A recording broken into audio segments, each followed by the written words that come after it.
Hey detectives! Welcome back.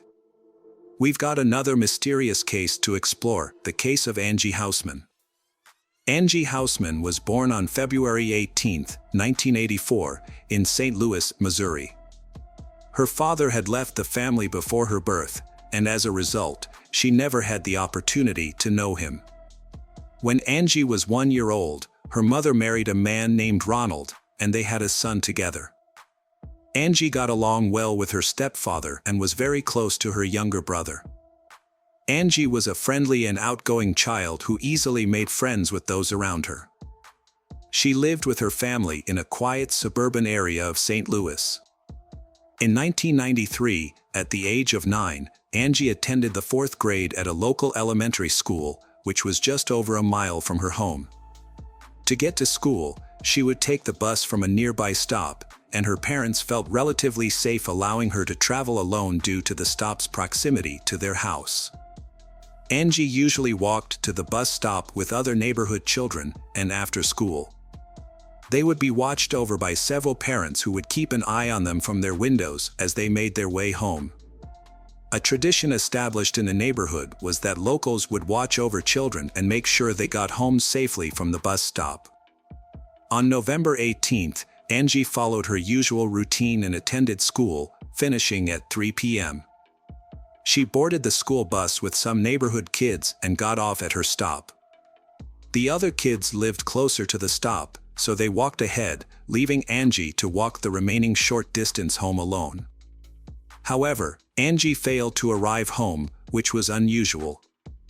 Her parents started to worry about half an hour later. They decided to walk along Angie's usual route from their house to the bus stop to see if they could find her. During their search, they spoke with other kids from Angie's school. They confirmed that she had gotten off the bus with them and was walking toward her home. Her parents also talked to neighbors who usually kept an eye on the kids but were busy that day and didn't see anything. Angie's parents and their friends combed the area but couldn't find her. As night began to fall, Angie's parents decided to call the police for assistance. Police officers quickly joined the search for Angie. The cold weather made it unlikely that she would have wandered off on her own, so they initially focused on the possibility of something more serious happening to her. A recent kidnapping in the neighborhood, involving an 11-year-old girl just 10 days earlier, further heightened their concerns. The man had approached the girl as she got off the school bus and tried to drag her into the bushes, but she managed to escape. Since the man was still at large, the police considered the possibility that he might be involved in Angie's disappearance. The police brought in dogs trained to track scents, and the dogs picked up Angie's scent near the bus stop. The dogs followed the scent for about half the distance to Angie's house, but then lost it. This suggested that Angie might have gotten into a vehicle at that point, which made the police think that she might have been abducted. The police also used helicopters with special sensors to search the area and looked along the banks of a small stream near Angie's home, but they did not find Angie or any of her belongings. The first day of the search for Angie yielded no results, prompting the police to reach out to the media for assistance. As a result, news of her disappearance spread rapidly throughout the city, generating over 300 calls to the police department within 24 hours. More than 20 additional officers were brought in to help handle the large number of new leads in the case. Despite this effort, none of the leads led to Angie's discovery. Detectives explored every possible scenario, and from the early stages of the investigation, they began to scrutinize Angie's stepfather. He denied any involvement in her disappearance and claimed he would never harm her. To clear his name, he agreed to a polygraph test and other checks, urging the police to focus on finding Angie rather than wasting time on him. The investigation also led to the discovery of Angie's biological father, who had never had any direct contact with his daughter. However, her mother reported that he had been seen driving past their house on multiple occasions, watching Angie play outside. Although this behavior raised suspicions among detectives, the man had a solid alibi that checked out. On the third day of Angie's disappearance, the FBI stepped in to assist the police department, which then allocated even more officers to the case. Everyone realized that something awful must have occurred to Angie, as it was unlikely she could have survived on her own in the freezing weather. A new lead emerged. Someone reported a suspicious man driving a blue sedan slowly through Angie's neighborhood. The description of this man matched the one given by a girl who had narrowly escaped an abduction attempt just 10 days before Angie vanished. The police created a composite sketch of the suspect and featured it in the news. Volunteers distributed thousands of flyers with the sketch. But the man's identity remained a mystery. As the case gained national attention, it was covered on television, attracting even more leads. The police carefully examined each new lead, but none of them led to Angie's discovery. The case also drew in psychics. They began calling Angie's home to share their alleged visions. One psychic claimed that Angie was alive and even provided a specific location where she being held, a large national park 25 miles from her home. However, the detectives did not give any credence to these claims. A reward of $10,000 was offered to anyone who could provide information about Angie's disappearance, which led to a large number of tips being submitted. During the investigation, detectives discovered a concerning detail. Angie had told her teacher a few days before she vanished that she planned to go on a nature trip with her uncle. However, Angie's parents were unaware of any uncle, and it seemed Angie had fabricated this story. This led investigators to consider the possibility that Angie might have known her abductor beforehand and referred to them as her uncle. Unfortunately, the conversation with her teacher did not provide any information about this mysterious individual. The investigation stalled, with no progress made in the following days. On November 27th, 9 days after Angie's disappearance, an important development in the case was found. A hunter contacted the police, reported that he found a body in the woods of a national park. Upon arriving at the scene, police were met with a disturbing sight. A young girl's body was tied to a tree, naked, with her head completely wrapped in tape except for her nose. Her hands were also bound with handcuffs. Near where the body was found, they found a bag containing personal items, which were quickly identified as Angie's remains. Among the belongings were notebooks with her name. After being transferred to the medical examiner, a detailed examination of the body revealed additional shocking facts. The removal of tape from her head uncovered a piece of underwear lodged in her mouth. The autopsy results indicated that Angie's death had occurred only a few hours before the body was discovered. This suggested she was held captive for 9 days, only to be left to freeze to death at the scene. Experts further determined that Angie suffered numerous injuries and had been sexually assaulted during her ordeal. Forensic analysts carefully inspected every proof collected from the crime scene and identified a fingerprint on the tape used to wrap Angie's head.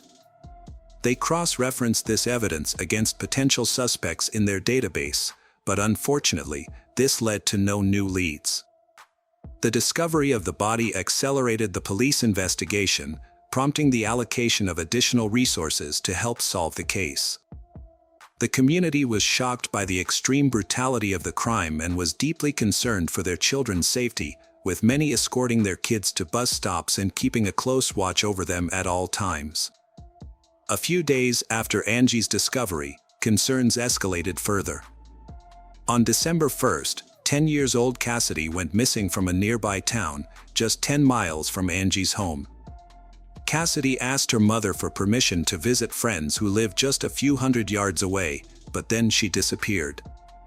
Cassidy's disappearance sparked an extensive police investigation, and detectives began to suspect the possibility that Cassidy's case might be linked to a serial killer.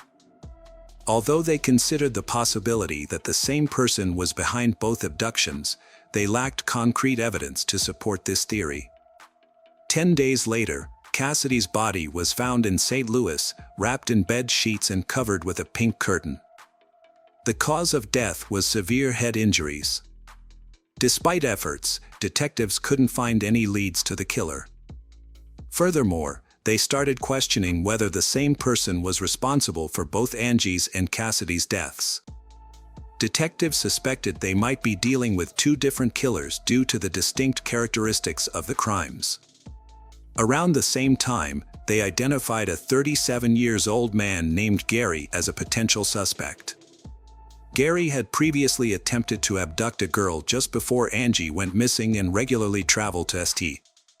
Louis for work. The man was initially investigated for potential involvement in the murders of Angie and Cassidy, but he had an alibi for the time of their disappearances. Although he was not connected to these crimes, he did admit to assaulting 4 other girls and was subsequently sentenced to 5 years in prison. In February of the following year, a significant development in the case was revealed when detectives finally found Cassidy's body. Nearby, they found tire tracks that were identified as coming from a pickup truck model frequently used by a prominent car rental company. The distinctive vehicles were easily recognizable due to their vibrant brand logos. With this new information, detectives interviewed residents in Cassidy's neighborhood, asking if anyone had seen one of these pickup trucks. One woman reported seeing a vehicle from the car rental company near her neighbor's house about a week after Cassidy's disappearance. Police found a woman who lived with her husband and brother at the house they were investigating. When questioned, the woman claimed neither she nor her husband, brother had rented the pickup associated with the crime, and they had no involvement in the case. However, detectives were skeptical of her claims and obtained a search warrant for the house. Upon searching the house, investigators found blood traces from the victim, Cassidy, in the basement, along with the murder weapon.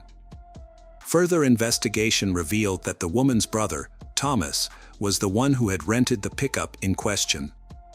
Initially, Thomas denied any involvement but eventually confessed when confronted with the evidence. According to Thomas's confession, Cassidy had come to his door, wanting to invite his nephews out to play. He invited her into the house and led her to the basement, where he attempted to assault her.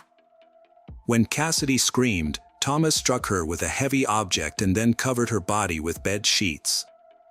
After committing the crime, Thomas went to work as usual. Upon returning home, his sister told him that she had discovered the body in the basement. She made it clear that she didn't want to know the details of what happened and insisted that the body be disposed of immediately. Cassidy's body remained in the basement for a week due to ongoing searches, and Thomas was too afraid to move it. Once things had calmed down, he rented a pickup truck and took the body to St. Louis. He hid her body there. Thomas was eventually sentenced to death for his crimes but died in prison several years later due to illness. Despite being questioned about Angie's case, he maintained his innocence, leading detectives to conclude that the crimes were unrelated. The investigation stalled for many months with few leads coming in. Years after Angie's murder, detectives faced another challenge when the reward for information was set to expire, sparking concerns that the public would stop providing tips and assistance in the case. However, in 2001, a local businessman donated $250,000 as a reward for information on Angie's case. This large sum of money caused a spike in many information to the police. But unfortunately, there are no clues to help solve the case. In 2001, a new development emerged in the Angie Houseman case when Corey Fox, an inmate, turned himself in and confessed to multiple murders, including the murder of Angie Houseman. Corey Fox provided detailed information about Angie's abduction and captivity, including being tied to a tree, with her underwear used as a gag. However, upon further questioning, detectives found inconsistencies in his confession, such as incorrectly stating that Angie's hands were restrained with plastic handcuffs instead of iron ones. Further investigation revealed that Corey Fox also fabricated parts of his confession, possibly due to extensive media coverage of Angie's case.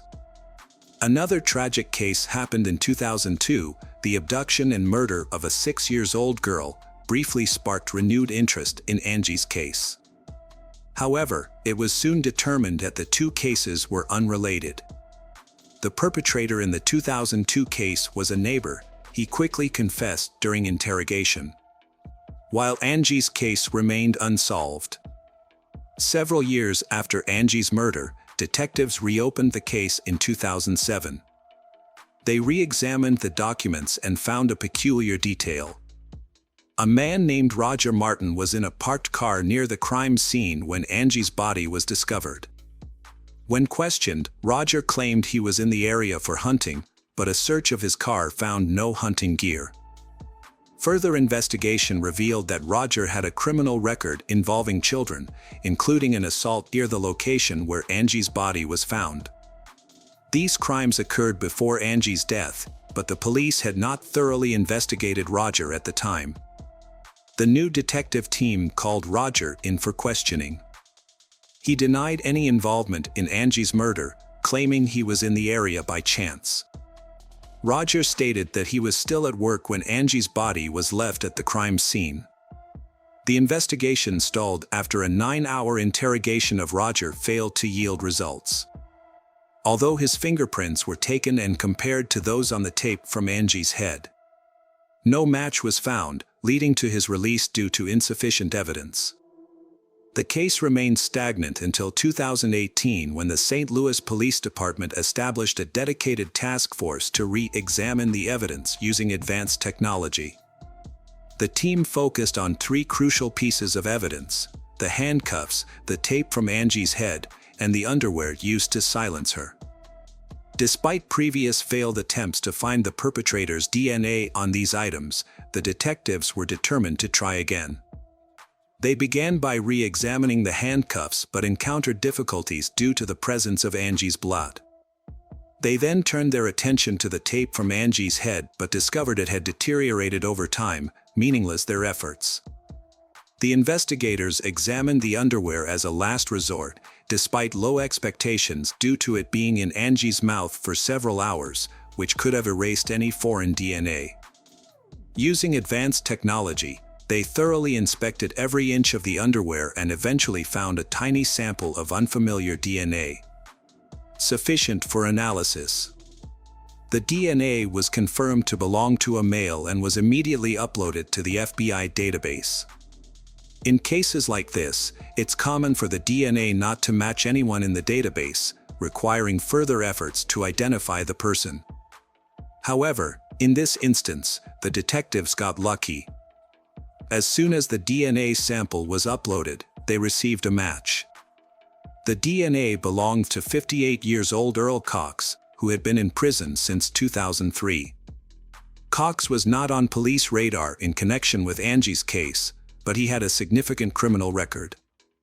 His first stint in prison was in 1982, during his military service in Germany, where he worked as a part-time babysitter.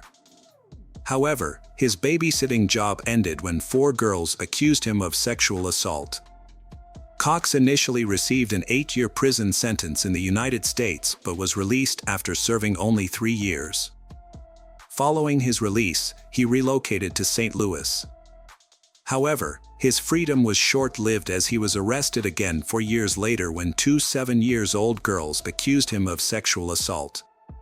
Although the charges were eventually dropped due to lack of evidence, but he violated his parole, resulting in an additional year in prison. After his release in 1992, Cox moved to St. Louis to live with his relatives. The following year, he allegedly abducted and murdered Angie.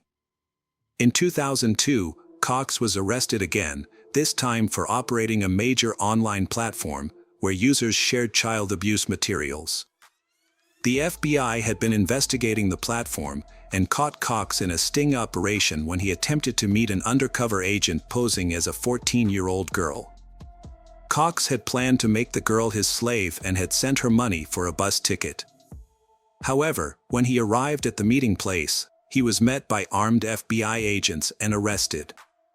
A search of his computer revealed over 45,000 images of child abuse, as well as evidence that he was the mastermind behind the online platform. This led to the arrest of 60 more individuals associated with the site, marking one of the largest operations against pedophiles in the country. In 2003, Cox was sentenced to 10 years in prison. However, when his term ended, a judge used a legal loophole to keep him detained, citing him as a serious threat to children. He remained in prison until 2019, when his DNA sample matched the DNA sample from Angie's case. Detectives visited Cox in prison to discuss the match, but he denied any involvement and requested a lawyer. Given the strong DNA evidence against him, the police knew Cox's chances of winning in court were slim. Instead of pursuing a trial, investigators contacted Earl's lawyer with a proposal. In exchange for Cox's confession to Angie's murder, the prosecution would drop the death penalty and seek a life sentence instead. Aware of the strong evidence against him, Cox agreed to the deal. Detectives returned to the prison to hear Cox's account of the events. Although some parts of his story seemed unlikely, the crucial aspect for investigators was his admission to the murder. Cox claimed that on November 18, 1993, he was driving near his mother's and sister's neighborhood when his car broke down in the middle of the road. When he tried to examine the car, a school bus stopped, and several children got off. The children went into their homes, except for one girl, Angie. According to Cox, Angie approached him, and they briefly talked. He noticed she was cold, so he offered her a ride in his car, which she allegedly accepted. Cox then took Angie to Burger King to eat and later brought her to his home, where he claimed to have sexually assaulted her over several days. Eventually, Cox decided to get rid of Angie, taking her to the location where her body would later be found. He tied her to a tree, claiming she was still alive at that moment. Detectives were skeptical about certain parts of Cox's story. Angie was unlikely to get into a car with a stranger, given the short distance to her home. The investigators also questioned the car breakdown in Cox's story. He claimed the car stalled, but it started again when Angie approached. It's more likely that the perpetrator targeted Angie and decided to abduct her. This hypothesis seems more plausible than Cox's account. The detectives got what they needed, a confession to the murder. In August 2020, Cox was sentenced to life in prison without parole. A judge handed down the sentence. Unfortunately, Angie's mother didn't live to see justice served. She died of cancer in 2016. Angie's father, Ronald, told reporters that Cox was responsible for his wife's death and should have been tried for 2 murders. A woman's life was forever changed after the loss of her daughter. She lost all interest in life and eventually passed away. Cox's story, however, took a different turn.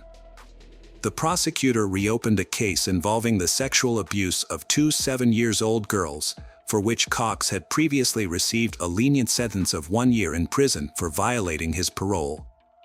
The police reached out to one of Cox's victims, now an adult, and asked her to testify against him. Cox ultimately admitted to his crimes and was given an additional 10 years prison sentence. In court, his victim spoke out, saying that despite Cox's terrible actions, but she would go on to live a happy and fulfilling life, while Cox would spend the rest of his life in prison. Hi there, investigators. It's time to uncover the truth behind another case. The case of Candy Rogers. Candace Rogers, also known as Candy, was born on July 18, 1949, in Spokane, Washington.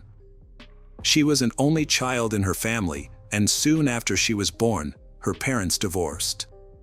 Despite this, Candy maintained a close relationship with her father. Her father lived in the same city, so she got to see him frequently. Candy was a bright and cheerful child who loved spending time outdoors with friends, exploring nature, and playing with her dog. She had a strong desire to join the Campfire Girls, a well-known organization that provided girls with opportunities to learn new skills, go on hikes, and form lasting friendships. In 1959, at the age of 9, Candy finally got the chance to join the Campfire Girls and she was overjoyed. As a member of Campfire Girls, one of her responsibilities was to sell mints door-to-door in her neighborhood. The organization provided her with boxes of sweets to sell. On Friday, March 6th, Candy planned to sell mints after school. After returning home, having dinner, and playing with her dog, she packed 8 boxes of mints and set out around 4 p.m. Candy had a plan to go door-to-door in her neighborhood, offering sweets to her neighbors. To avoid duplicating efforts, she and the other girls in the area had assigned specific streets to visit. However, when Candy failed to return home by 6 p.m. as expected, her mom started to worry. As night began to fall, her mom and grandfather set out to search for her, scouring the neighborhood streets but finding no sign of Candy. Soon, some family friends and neighbors joined the search, but despite their combined efforts, no one could find any trace of Candy. At this point, her mom decided to call the police for assistance. By the time the police arrived, the streets were dark, and something might have happened to Candy. The police began their investigation by questioning the neighbors and soon discovered that Candy had only sold 1 box of mints, suggesting that something might have occurred shortly after she left her house. A resident reported suggesting that something might have occurred shortly after she left her house. A resident reported seeing a girl matching Candy's description on a nearby street around 6:30 p.m. This was unusual, as Candy's mother had already begun searching for her by that time. Candy's grandfather had a strange experience as well, which occurred when he searched for her on the very same street. He narrowly avoided being hit by a speeding green 1953 Ford, which struck the curb. Unfortunately, he couldn't see the license plate number. The police issued a detailed description of the vehicle and initiated a search, but so far they have not been able to locate it. Later, around 9 p.m., several mint boxes were found scattered along the road near a bridge. These boxes belonged to Candy, increasing concerns for her safety. The police focused their search in this area, thoroughly searching both riverbanks and a small wooded area on either side. Despite an all-night search, Candy was not found. By morning, news of her disappearance had spread through local newspapers. And soon the case was being covered by statewide media. In 1959, child disappearances near their homes were unusual because it happened extremely rarely. The townspeople were extremely worried about this. To resolve this alarming situation, police have stepped up search work. They added mounted police, all-terrain vehicles and helicopters and military personnel to thoroughly search the area. In addition, over 1,000 volunteers joined in the massive search from both local areas and nearby cities. It became one of the most extensive search operations at the time. Despite these efforts, they still could not locate Candy. Another incident that added to the trauma of the town was when a search helicopter struck power lines and crashed. As a result, 3 of its crew members died. However, police remained dedicated and relentless, operating 24/7 on this case. With so many investigations open, officers still tried everything. Throughout the case, nearly 750 initial leads turned up. Officers closely inspected every detail. Regrettably, these investigative trails did not help discover any definitive proof about Candy's. 2 weeks after Candy's disappearance, 2 military personnel from a local base went on a hunting trip in the woods west of Spokane. They stumbled upon children's shoes on the ground, which immediately reminded them of Candy's case. Since many military members had been involved in the search, they were familiar with the details of her disappearance. The military personnel reported their discovery to the police, who then showed the shoes to Candy's grandfather for identification. He confirmed that the shoes belonged to his granddaughter. The police quickly launched a search operation in the woods. Within minutes, an officer spotted a foot protruding from the bushes and discovered Candy's body. She was found lying in the underbrush, covered with pine branches. A medical examination revealed the cause of death was strangulation, also found marks on Candy's hands and feet, indicating that she had been bound. Although no ropes were found near the body. Furthermore, the medical experts concluded that Candy had been sexually abused. During the investigation, the police found a green car seat cover near the crime scene. Additionally, a small purple stain was discovered on Candy's clothing, which smelled like grape-flavored chewing gum. However, the police were unable to establish any connection between the stain and the crime. The police searched for any possible clues to find the killer. They examined incoming tips and investigated hundreds of individuals, including neighbors, suspicious characters, and previously convicted criminals. Their attention eventually turned to a 50-year-old man named Alfred Braves. Alfred became a suspect due to unusual circumstances. He took his own life on the same day Candy's body was discovered, in his car, near where the mint boxes were found. He also lived close to Candy's home. When police found Alfred's body, they discovered a rope and woman's hair pins in his car. After searching Alfred's house, police found numerous newspapers about sexual crimes against women and girls. They also learned that several women had accused him of harassment, and his wife suspected him of Candy's murder.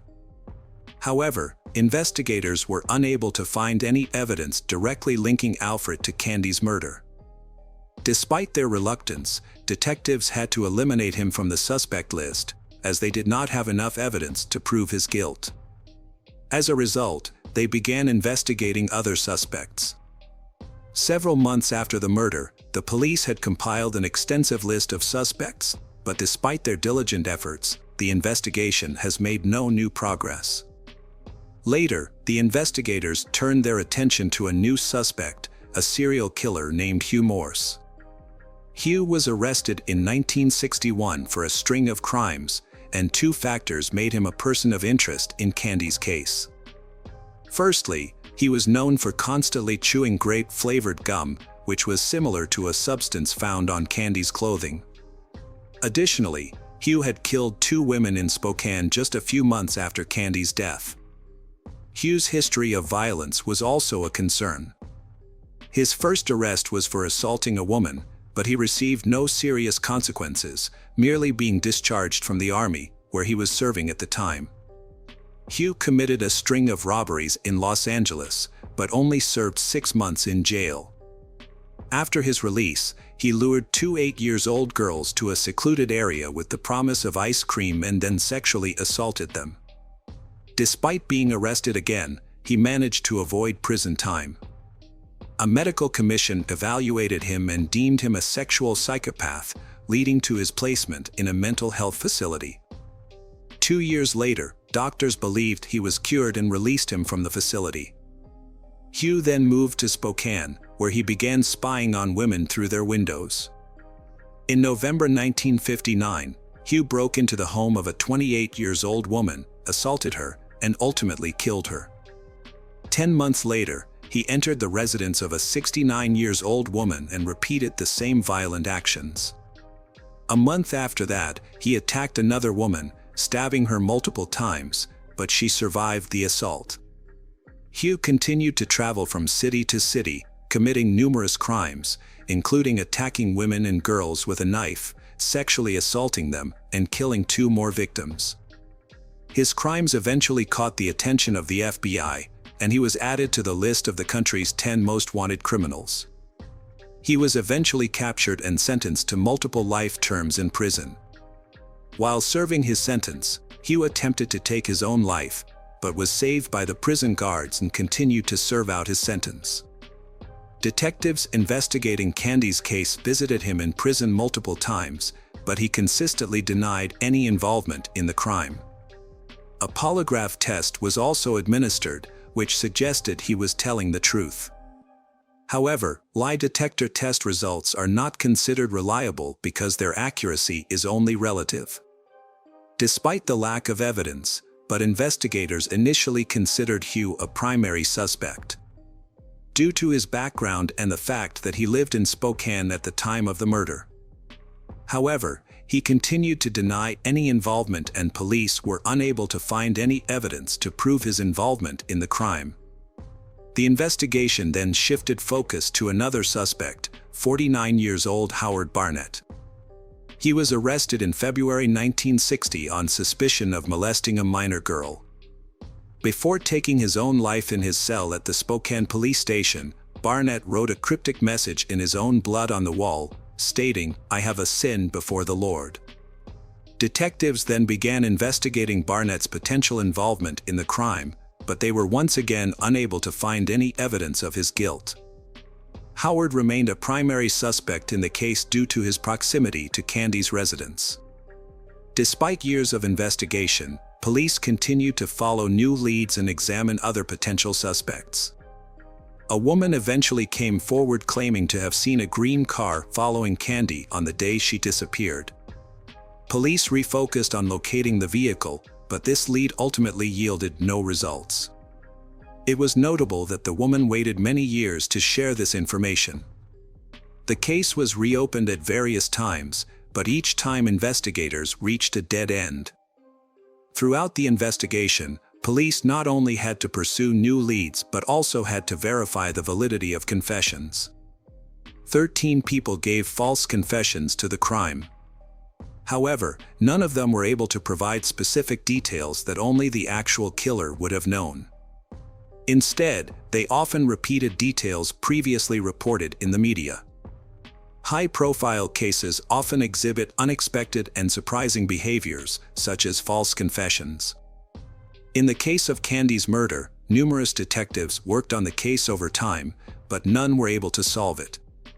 This crime stood out as one of the most prominent and mysterious in the city and state. Before the murder, parents felt safe letting their children play outside, but the case led many to reconsider their views on safety. Years later, in the early 2000s, the case was reopened, and a new detective decided to use modern technologies to re-examine the evidence.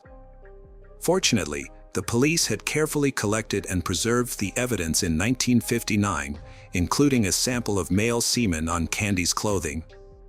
Despite being stored for decades, experts were able to re-examine the sample, although it extremely challenging due to its age. After a lengthy investigation, experts finally extracted a DNA profile from the evidence and uploaded it to the FBI database. However, a search of the database yielded no matches. Further cross-examination of the profile with numerous suspect samples also proved unsuccessful. For many years, suspicion fell on Hugh Morse, but forensic evidence revealed no link between him and the crime. This lack of progress brought the investigation to a halt once again.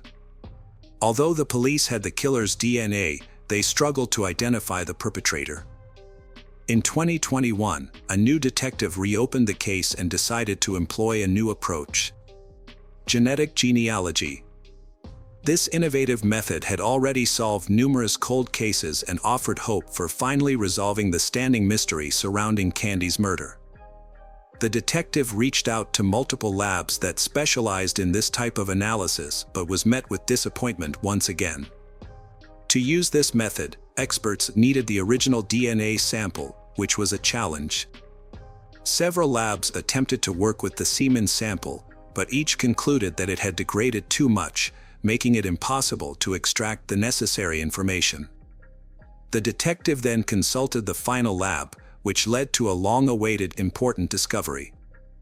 With the help of state-of-the-art tools, the experts were able to successfully analyze the sample and obtain the perpetrator's DNA profile. This profile is then uploaded to a genealogy database to begin searching for the DNA owner's relatives. After a thorough investigation involving thousands of individuals, researchers pinpointed one family as the likely source of the DNA sample. They discovered that the DNA probably belonged to one of 3 brothers, all of whom had passed away. However, the team found that one brother had a daughter, and the police reached out to her for assistance. The daughter was shocked by the possibility that her father might be the killer, but she immediately agreed to help. She provided a DNA sample, proving that she was closely related to the person whose semen was found on Candy's clothing. With this new information, detectives obtained a court order to exhume her father's remains. A DNA profile extracted from the remains revealed a complete match with the DNA found on Candy's clothing, identifying the killer as John Hoff, 62 years after the crime. Hoff had never been a suspect despite hundreds of others being investigated over the years. Detectives investigating Hoff's biography uncovered his involvement in multiple crimes. At the time of Candy's murder, Hoff was 20 years old and lived close to her house, less than a mile away. He was also a soldier in the army, stationed at a nearby base, where Candy's body was found. 2 years after the murder, Hoff attacked another woman, binding and sexually assaulting her before attempting to kill her. However, the woman survived the attack. Following his arrest, Hoff received a 6-month prison sentence and was dishonorably discharged from the army. After his release, Hoff started a family, having 2 sons and 2 daughters, and he living an ordinary life. He changed jobs several times and at one point, suffered a severe chemical burn to his face while working at a food packaging plant, leaving a scar to his face. Hoff's life ended in June 1970, 11 years after Candy's murder, when he took his own life without leaving a note.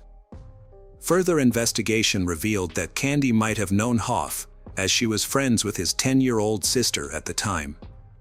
Years later, Hoff's sister told detectives that she had cried in Hoff's arms after Candy's murder, unaware that he was the one responsible for Candy's death. Candy's parents did not live to see the day when the killer's identity was revealed.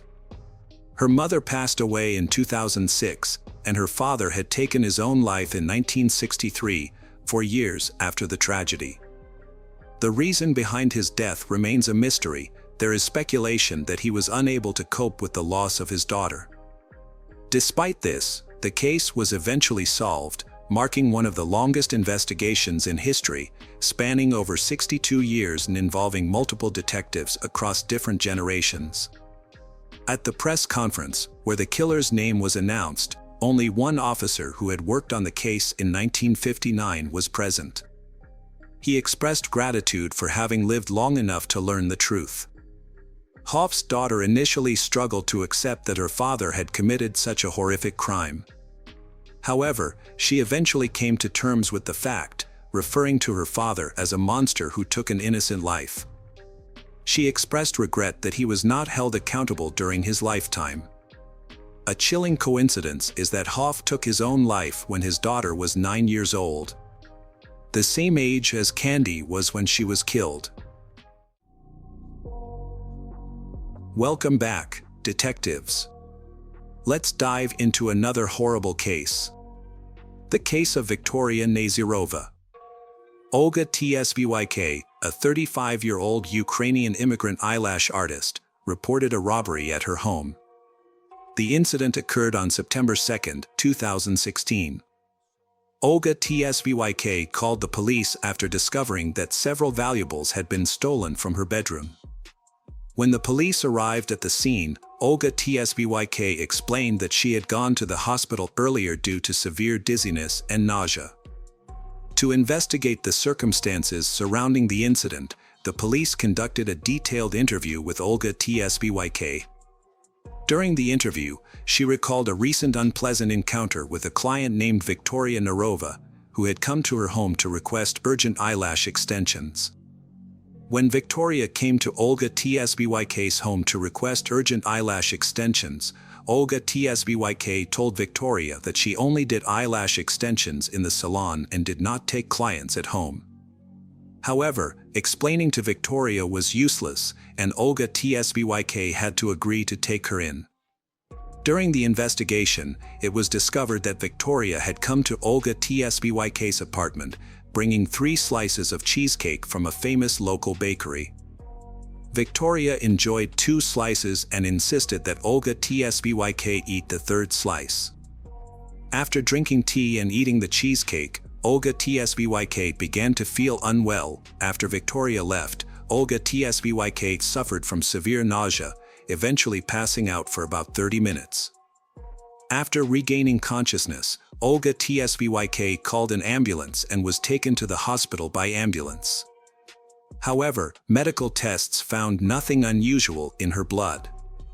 When Olga Tsvyk returned home, she discovered that several valuables were missing and reported the theft to the police. The police found Olga Tsvyk listless and looking unwell. The police suspected that Olga Tsvyk was under the influence of drugs and had made up the story.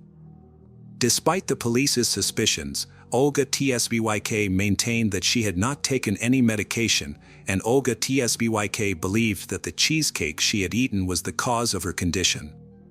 Possibly poisoning. When searching the scene, police discovered a box of cookies from a local store in the trash, which Olga Tsvyk identified as the packaging for the cheesecake Victoria had brought. Police collected the remaining baking residue from the cheesecake, which was taken for in-room analysis to determine whether the cheesecake was the cause of Olga Tsvyk's health problems, but the forensic examination revealed nothing suspicious. Despite this, Olga Tsvyk insisted that the cheesecake was the cause of her condition.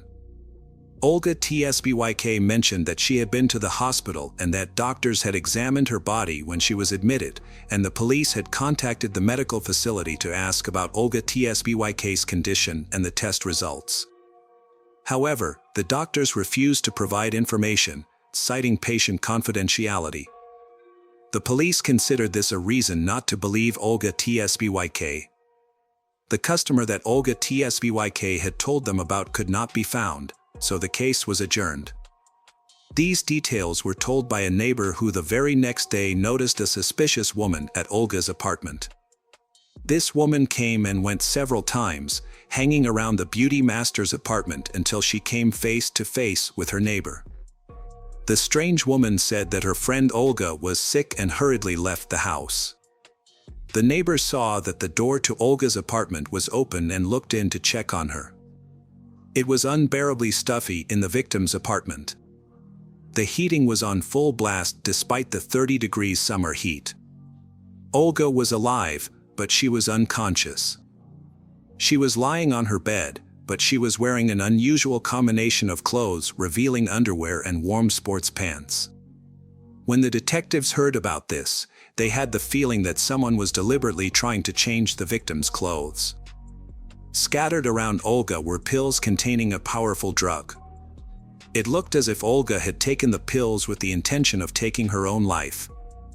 A neighbor immediately notified 911, describing the strange woman as dark-haired, attractive-looking, and very similar to Olga. After learning new details, investigators became convinced that the doppelganger woman was not a figment of Olga's imagination. Then the detectives took up the case more actively. Everything they saw in the apartment seemed to be a description of a crime scene they wanted to frame as a voluntary demise. Detectives believed that the persistent cheesecake customer named Victoria Narova was involved. The police began searching for Victoria, but they had no leads, no information about who she was, or her photograph. Later, however, the department was approached by a private detective, a former police officer who had long been following the con artist's violent activities. He had already tracked Victoria online, where she advertised escort services on a dating site and through social media. The private investigator believed that the woman used online promotion to find victims for her crimes, and the scheme worked perfectly.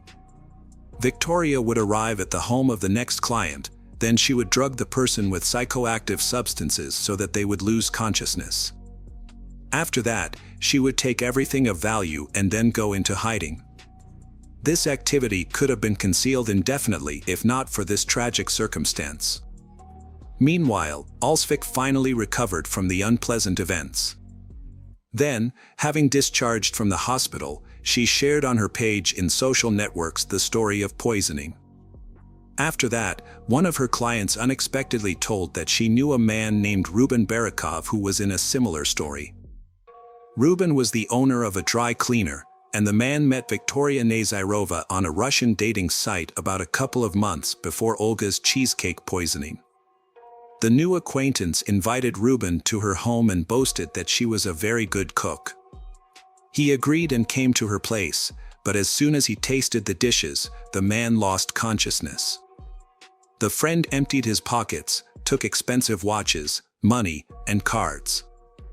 The man was under the influence of a very strong psychoactive substance and sincerely believes that it almost killed him. Later, when he began to regain consciousness, Victoria took him to the dry cleaners, gave him to his colleagues, and told them that he was drunk and then left. From there, only then did Ruben realize that he had been robbed. The private investigator assumed the situation was much more serious, and the two victims of the poisoner were very lucky. In 2017, he worked with a client from Russia to help track down an elusive criminal. Nadia Ford turned to the private detective after the disappearance of her own mother, Alla Alexenko. The girl herself lived in New York, USA, but was born in Russia. Nadia was originally from Kotor. Her mother, Alla Enko, single-handedly brought up her daughter and son, and she had a hard time. She worked 5 jobs to provide for her children. Nadia dreamed of living in the USA since childhood, and her dream came true when the girl came to study in America in 2007. There, she met a guy whom she married and took his surname, Ford. But the marriage did not work out, and the spouse is divorced. Nadia stayed to live in the United States and successfully settled there. She maintained close relations with her mother, who at that time was left alone. Years later, Alla Alexenko went missing in Russia, and Nadia hired a private investigator to find her mother, Alla Alexenko, in 2017. In an effort to find her, Nadia hired a private investigator, who discovered that Victoria had rented a car on the day her mother went missing. The investigator looked into the car's information and found surveillance footage from October 5, 2014. The footage showed the car driving on the highway with 2 people inside, the driver, Victoria, and a motionless woman in the front passenger seat who looked like the missing 54-year-old Alla Alexenko. Nadia believed that the woman in the footage was her mother. Nadia went to the police, who verified that Victoria had indeed rented the car. As a result, the police summoned Victoria for questioning. During an interview with Victoria, she revealed that she had indeed driven the rental car involved on October 5, but said she was alone. Victoria agreed to take a lie detector test. Victoria was released pending the results, but later it turned out that Victoria failed a lie detector test and became the prime suspect in the case. Before the police could arrest her, Victoria took advantage of the opportunity, quickly fleeing the country on the first available flight. Meanwhile, the police expanded the search for the missing Alla Alexenko. Nadia actively participated in the investigation for 6 months, holding out hope that her mother was still alive. During the investigation, the police followed the route of the rented car, which led them to a forest near Victoria's hometown of Armavir. Upon reaching the forest, the police discovered a body about 3 hours away from Alla Alexenko's residence. The body was so badly burned that it was unrecognizable.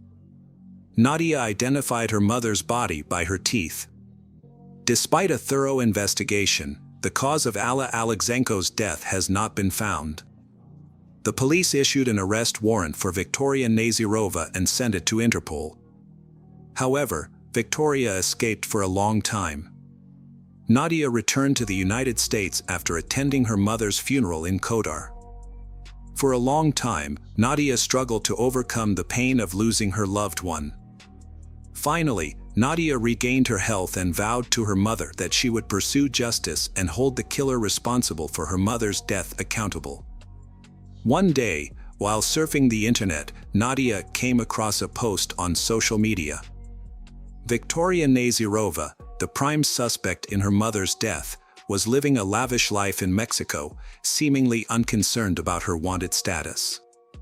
Nadia informed the U.S. police about Victoria's whereabouts and the police began an investigation. Nadia then hired a top U.S. private investigator to speed up the investigation. A wealthy friend of Nadia's paid for the detective services, as Nadia could not afford them. At the time, Nadia had been unemployed for months due to her search for her mother. The private investigator analyzed Victoria's social media photos, including recent posts by Victoria. The investigator discovered that Victoria was in the United States. In one selfie, the sunglasses reflected the dashboard of a car. After examining several models, the investigator identified the car as a Chrysler 300. Detectives successfully tracked recent photos of Victoria to the Russian neighborhood of Sheepshead Bay in Brooklyn. By checking a database of similar cars in the area, police were able to narrow down the search and identify the culprit. Despite the challenges, police located Victoria and discovered that she lived with her boyfriend in a complex where the Chrysler was registered in his name. Unaware that Interpol was searching for her worldwide, Victoria posted the photos online without hesitation. Detectives identified Victoria's boyfriend and contacted him. It turned out that the boyfriend had been poisoned by Victoria and was seeking help. Furthermore, Victoria had poisoned her boyfriend's beagle, causing the dog to die. On March 20, 2017, 41-year-old Victoria Nazirova was finally found and arrested. Nadia, the private investigator, and the police were able to breathe a sigh of relief. Leaving Victoria at large posed a significant threat as she had the potential to harm many more people. When searching Victoria's apartment, the police discovered Olga Tsvyka's identity card. Victoria's main motive for targeting Olga Tsvyka was not only her desire for money and valuables, but Victoria also wanted a passport. Victoria's temporary visa was about to expire and she needed a new ID card to stay in the country and avoid being tried in Russia. The face on Olga Tsvyka's passport bore a strong resemblance to Victoria's. The police suspected that Victoria intended to kill Olga Tsvyka and take her identity. Fortunately, Olga Tsvyka's neighbor intervened, saving her life. When they further examined the poisoned cheesecake in the laboratory, they discovered a banned sedative, which Victoria had added to the cake. The investigation revealed that Victoria had used this sedative to carry out her plot. Victoria would increase the dosage to make the victim unconscious. Olga Tsvyka was lucky to survive the incident. The unusually high temperature in her apartment was not accidental. Victoria deliberately increased the temperature to increase the effect of the sedative, which could have been fatal. Victoria clearly knew the situation in advance. To avoid suspicion, Victoria tried to cover her tracks by increasing the temperature in the house and dressing Olga Tsvyka in warm clothes. After her arrest, Victoria denied all charges, including her involvement in the disappearance and murder of Nadia's mother, as well as the intentional murder of Olga Tsvyka and the other victims. Police said Victoria was a suspect in the theft of 2 fur coats in May 2016, but the case was never solved. After several other incidents, it emerged that Victoria had been involved in the thefts, meeting men online, going to their homes, giving them drugs and stealing from them. Most of the men did not go to the police for fear of publicity, and Victoria escaped conviction. The trial was postponed for about 6 years due to the pandemic and the lengthy preparation of the case file. The case finally went to trial in January 2023, attracting media and public attention. Throughout the trial, Victoria remained silent.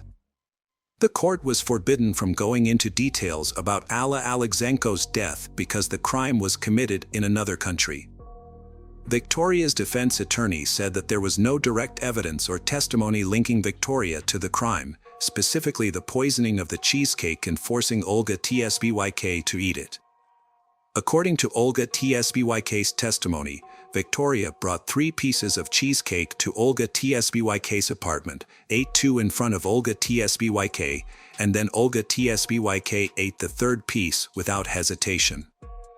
The prosecution argued that it was not an accident and that Victoria had deliberately added the drug to only 1 slice of the cake, knowing which one it was, and tricked Olga Tsbyk by eating the other 2 slices. After a thorough review of the case, the jury found Victoria Nazirova guilty of second-degree intentional homicide. Although the maximum sentence for this crime was 25 years in prison, the judge reduced the sentence to 21 years.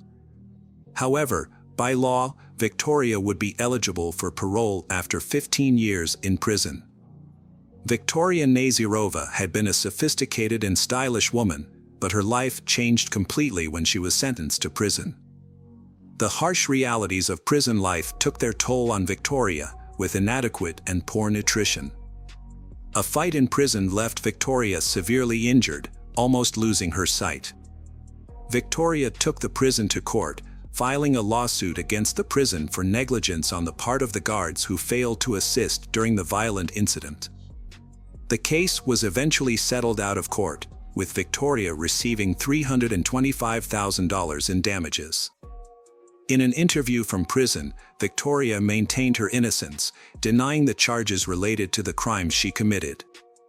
Victoria will serve the remainder of her sentence in a U.S. prison before being deported to Russia, where she will stand trial for her alleged involvement in the murder of Alla Alexenko. Alla Alexenko's daughter Nadia has expressed relief that Victoria is facing justice for her actions and will no longer be able to escape punishment. Hello friends, welcome to our channel. Today we're going to take a look at another horrible case with you, the case of Anupama Gulati. Some murder cases are exceptionally brutal and bizarre. Today we will discuss a murder case in India that does not even have a Wikipedia page. However, the method used to dispose of the body after the murder was more shocking than the murder itself. Hearing about it will make your heart tremble. This case is considered one of the most horrific criminal incidents in the beautiful city of Dehradun, Uttarakhand. So, what is the full story of the Anupama Gulati deep freezer incident? Stay tuned till the end of the video to find out. The date was October 15th, 2010. Anupama Gulati, a woman living in the city of Dehradun in the state of Uttarakhand, lived with her husband and 2 children. She suddenly started experiencing phone disruptions. Anupama's parents and brother used to call her 2 or 3 times a week to talk to her. However, when Anupama's phone started to switch off for some time, her family would get quite worried. Anupama's brother S.K. Chaudhary would call Rajesh Gulati, Anupama's husband, to inquire about her. But whenever S.K. Chaudhary called his brother-in-law, Rajesh always said that Anupama was either very busy or had gone out for some work. Anyway, this situation continued for about 2 weeks. However, during this time, Anupama was in regular communication with her brother through email, which SK found quite unusual. Nevertheless, the Gulati family was happy because through these emails, Anupama would inform her brother that she was doing well and very content with her husband and 2 children. This continued for around 2 months, but when they were unable to reach Anupama through phone calls, her parents instructed S.K. Chaudhary to go to Dehradun and meet Anupama in person. As soon as Chaudhary arrived at Rajesh's house on December 12, 2010, Rajesh became very angry upon seeing Chaudhary. He went out of the house and closed the door from the outside. After that, Rajesh told Chaudhary that Anupama was somewhere outside and he couldn't meet her right now. On the other hand, Chaudhary tried to forcibly enter the house, which led to a lot of altercation between Rajesh and Chaudhary. However, despite this, Rajesh did not let Anupama's brother enter the house. Furthermore, when Chaudhary asked Rajesh Gulati about his sister, he did not receive a proper answer. After that, Anupama's brother went to a nearby police station and filed a missing report for his sister, Anupama Gulati. Chaudhary also informed the police that he had tried to enter the house, but his brother-in-law did not let him. Now, since the police also found this case a bit suspicious, a police team immediately went to Rajesh Gulati's house. Upon seeing the police arrive with Chaudhary, Rajesh became agitated. Subsequently, the police asked Rajesh some routine questions about Anupama. However, Rajesh did not provide direct answers to any of the police's questions, and instead tried to mislead them. But the police quickly realized Rajesh's cunning and decided to search his entire house. During the search, a police officer's attention was drawn to a locked room inside the house. The room was opened, revealing nothing unusual inside, except for a standing freezer. Now, since these freezers are typically found in large stores and restaurants, the police found it very strange. The police thought, why would Rajesh, for his small family, buy such a large standing freezer? Therefore, the police decided to open and inspect the standing freezer. Upon opening the package, they found numerous small black envelopes inside. When a police officer picked up one of the envelopes and opened it, they discovered pieces of human flesh inside. The officer then removed more envelopes, and everyone was shocked to find a human skull in one of them. After this revelation, Rajesh Gulati sat there crying bitterly and told the police that the contents were pieces of Anupama's body. Following Rajesh Gulati's statement, the police immediately arrested him and, after completing the necessary paperwork, he was presented before the local court, where the police obtained a 5-day remand for Rajesh. According to Rajesh's statement, he met Anupama while studying at Delhi University, where he got his master's degree in science, and later became a software engineer. During their uni days, Rajesh and Anupama became really close friends, and their bond eventually turned into a full-fledged relationship. For the first little while, they kept it under wraps from their families, but later on, they decided to take the plunge and get hitched, and both sets of parents gave them the green light. In 1999, Rajesh and Anupama tied the knot in a big, joyous ceremony. After his marriage, Rajesh's career took off quickly, and he landed a job at a big company in the United States. Rajesh and Anupama moved to the US, where they were financially stable and even bought a house. However, Anupama wanted to work too, but Rajesh opposed it due to the visa requirements. This led to arguments between the couple, and Rajesh discovered that Anupama was developing a close friendship with his close friend. This further intensified the tensions in their marriage. In 2006, Anupama gave birth to twin children, which brought some harmony to the household. However, in 2007-2008, during the recession in America, Rajesh lost his job. He managed to sustain his family with his savings for a while, but eventually, he had to sell his house and return to India with his family. The ongoing arguments between Rajesh and Anupama escalated into a physical altercation, prompting them to take the matter to the family court. The court subsequently ordered Rajesh to provide Anupama with a monthly maintenance to cover her expenses. Rajesh secured a job in a company located in Kolkata, which was distant from his hometown. During this time, Rajesh befriended a married woman in Kolkata, and their bond grew increasingly close. Eventually, they got married in a temple without informing anyone. After his second marriage, Rajesh started living a normal life. He interacted with Anupama in a regular way, went to work every day, and did not let anyone suspect anything about his second marriage. However, Anupama observed Rajesh's behavior and understood that he also had a girlfriend in Kolkata. Despite this, Rajesh and Anupama had numerous arguments about this issue, and Anupama even started discussing divorce. However, Rajesh managed to convince Anupama, and their divorce did not occur. On the other hand, Rajesh was no longer paying Anupama the 20,000 rupees that the court had ordered him to pay due to all these disputes. On October 17, 2010, there was a significant altercation between the two individuals. During this incident, Rajesh became angry over something and forcefully pushed his wife. As a result, Anupama's head struck the corner of the bed, causing her to bleed from the head. Immediately after this, Rajesh was terrified for a few seconds, but then he himself lifted a pillow from the bed and used it to suffocate Anupama. Anupama Gulati had already died, and now Rajesh was trying to find a way to dispose of his wife's body. Rajesh happened to be at home on the 17th, and both his children were at school, so he thought he needed to find a place to hide Anupama's body before the children came back from school. Rajesh took Anupam to the second bathroom in the house and locked it. He then contemplated how to dispose of Anupama's body without arousing suspicion. However, shortly after, his children returned home from school, and when they asked about their mother, Rajesh told them that she had to suddenly go to Delhi. The following day, Rajesh went to the market and purchased a deep freezer, an electric chainsaw, a stone cutter machine, and small black envelopes. He hid these items in another room. The next day, when the children went back to school, Rajesh started cutting his wife's body into small pieces using the electric chainsaw. After closing all the doors and windows of the house. According to the statement given to the police, Rajesh cut his wife's body into a total of 72 pieces and then filled those pieces into black envelopes. After that, he carefully placed each envelope in the deep freezer to prevent the smell of the corpse from spreading. It took Rajesh quite a few days to kill Anupama Gulati, cut her body, and keep it in the freezer. During this time, whenever Anupama's parents or brother called, Rajesh made excuses to avoid them.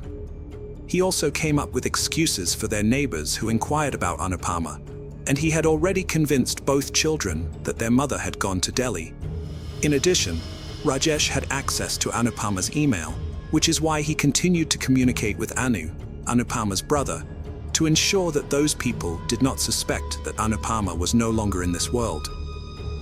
However, after committing the murder, Rajesh went to the famous tourist destination of Mussoorie in Uttarakhand with his children for a weekend getaway. During this trip, Rajesh would take 2 or 3 envelopes from the fridge and discard them in the gorge or forests along the way. After this revelation, everyone is shocked, and the police also go to the place where Rajesh claimed to have disposed of the pieces of Anupama's body. After quite a bit of investigation, the police find some black envelopes in the surrounding forests and a gorge. Now, after collecting this evidence, Rajesh Gulati is sent back to jail. On the other hand, his twin children were sent to Delhi with Anupama's brother, S.K. Chari. The court officially granted custody of the children to Chari on March 7, 2011. However, Rajesh Gulati's father, Satyapal Gulati, filed an appeal against this court decision, but on November 3, 2012, the court dismissed Satyapal Gulati's appeal and awarded custody of the children to Chari. Additionally, based on the police's evidence, it was proven that Rajesh Gulati had brutally murdered his wife and cut her body into 72 pieces. After a lengthy trial lasting 7 years, on September 1, 2017, Rajesh Gulati was sentenced to life imprisonment and a fine of 1.5 million rupees for the murder. The court announced that out of the 1.5 million rupees to be paid by Rajesh Gulati as a penalty, 70,000 rupees would be deposited in the state treasury, while the remaining amount would be deposited in the names of both children.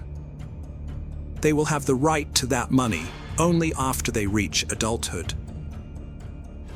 In 2018, Rajesh Gulati appealed the decision made by the lower court in the higher court. However, no decision has been made on this appeal yet, which is why Rajesh Gulati has been in jail for several years. During the police interrogation, Rajesh Gulati revealed that he has a daughter from his second marriage in Kolkata. This revelation sheds light on why Rajesh had an altercation with his wife Anupama and stopped providing her financial support. This was a highly violent case that made him famous in India. Hello friends, welcome to our channel. Today we're going to take a look at another horrible case with you. The heartbreaking case of Heather Elvis. Heather Elvis was born on June 30, 1993, in Horry County, South Carolina, to Terry and Debbie Elvis. She was described as a determined, vibrant, and free-spirited individual with a big personality. Heather enjoyed doing makeup and aspired to pursue it as a career. She was a talented, cheerful, and seemingly happy 20-year-old girl. Heather was very artistic and often shared her thoughts and interests on social media. She was known to be somewhat rebellious, living her life the way she wanted, without caring much about what others thought of her. After graduating from St. James High School in Murrells Inlet in 2011, and eager to experience her independence, her parents allowed her to move into an apartment in Myrtle Beach with her best friend Brianna. To support herself while studying cosmetology, Heather had 2 part-time jobs, one at the House of Blues in North Myrtle Beach, and the other at a Scottish-themed restaurant called the Tilted Kilt in Myrtle Beach. She had a good job, great friends, and a tight-knit family, and everything in her life seemed to be on track. However, like every 20-year-old girl, she had secrets and things that her family did not know about, and would not find out about until it was too late. One day in the summer of 2013, Heather was working her regular shift at the Tilted Kilt when an older man caught her eye. This man was Sidney Mora, the restaurant's maintenance worker. Sidney was a 37-year-old married man with 3 children. His wife Tammy was a 40-year-old stay-at-home mother and a part-time travel agent whom he had been married to since 1997. Sidney owned his own maintenance company and would come to the restaurant to repair things in the kitchen. It was no secret that Heather had a crush on Sidney, even though he was much older, and the two of them would engage in harmless flirting at work. Heather would tell her friend Brianna about their interactions and how smitten she was with this man. Heather, who was also very active on her social media accounts, was open about expressing her feelings towards Sidney. It became clear that Sidney was also attracted to Heather, and the two began a romantic relationship. Sidney would often bring Heather coffee and bagels when she was at work, even on his days off. They would text each other frequently, and the relationship soon became physical. Heather was deeply in love with Sidney. She told her sister how much they loved each other and how they envisioned a future together. Throughout the affair, Heather was aware that Sidney had a wife. However, Sidney had told her that he was in an open marriage and was no longer in love with Tammy. He even claimed that Tammy had a boyfriend of her own, and they were only living together for financial reasons and for the sake of the kids. Being young and naive, Heather believed every word. Her friends didn't approve of their relationship because Sidney was 17 years older than Heather, and on top of that, he was a married man. He had been married for 15 years to his wife, 40-year-old Tammy. The affair was not a secret at Heather's workplace, and she would often be teased by her colleagues. One of the girls also phoned the restaurant posing as Tammy, looking for Heather. Heather panicked and left work straight away, thinking that Tammy was going to show up. The affair lasted until September 2013, when Heather tweeted, "Once upon a time an angel and a devil fell in love. It did not end well," referring to her relationship with Sidney. Tammy found out about the affair, though it's unclear how she discovered it. People close to Heather said that once Tammy became aware of the affair, it was chaotic. Soon after discovering her husband's affair with the young waitress, Tammy called Heather and demanded that she end the relationship. Tammy then put Sidney on the phone, and he proceeded to tell Heather that she meant nothing to him, that it was over, and that she was just someone who spread their legs, among other insults that greatly undermined Heather's confidence and self-worth. Over the next few weeks, she tried to focus on rebuilding herself and directing her sights on her goals and work. Tammy, however, was only just getting started. Tammy forced Sidney to get her name tattooed above his crotch. She would also handcuff him to the bed at night so that he could not sneak out. Over the next few weeks, Tammy continued to send nasty texts to Heather, and she even once called Heather 40 times in a single day. Heather believed that taunting Tammy was the best way to deal with the situation, saying things like, "Why are you texting me? You should be worried about your husband." Tammy would take it a step further and send Heather pictures of both Tammy and Sidney in bed together, getting intimate. It was also reported that Sidney texted Heather again, saying that Tammy wasn't entitled to feel the way she did about the affair and act the way she did because she too had a lover, but this turned out to be a lie. They both agreed to call it quits because nothing good was coming from it. Heather, on the other hand, told Sydney that she wanted Tammy to stop calling the restaurant because she lost hours of work and was sent home because Tammy kept calling. Heather and Sydney last saw each other on November 5th after they agreed to end their relationship. Heartbroken, but remaining determined to move on from the situation, Heather continued to work on herself, with those close to her commenting on how she had got her smile back. Things also started to look up for Heather when she was offered a job in a beauty salon, and she was one step closer to her dream job. As for the texts and calls from Tammy, Heather began to get used to them and continued to ignore them, thinking that Tammy would eventually get bored and move on. On November 19th, Sydney and Tammy decided to buy a brand new black Ford F-150 and drive to California with their children to visit Disneyland as a way to rekindle their romance, whereby the trip lasted 3 weeks. Meanwhile, despite Heather's life taking a turn for the better, it would not be long before those around her began to notice that she was gaining weight. So much so that she had to be given a new uniform at work, as her usual one no longer fit. Heather went from having a size A cup size on her bra to a size C cup, and she also went from a medium-sized skirt to a large. These are all changes that are typically associated with someone being pregnant. Finally, Heather took a test at work one day, and it came back invalid. It is not known for certain whether or not Heather was pregnant, but it was considered a very strong possibility given the changes in her physical appearance and the fact that she was known to be having a very intimate relationship with Sydney Moore. Her confidence was coming back, and she organized a date with a guy who was closer to her age that she'd been talking to for quite a while. Things were looking good for Heather. On December 17, 2013, Heather went out on a date with Stephen Chaldy. They didn't have a specific plan, but wanted to spend some time getting to know each other better. They went out to eat, and then drove around looking at Christmas lights, which Heather loved doing during the holidays.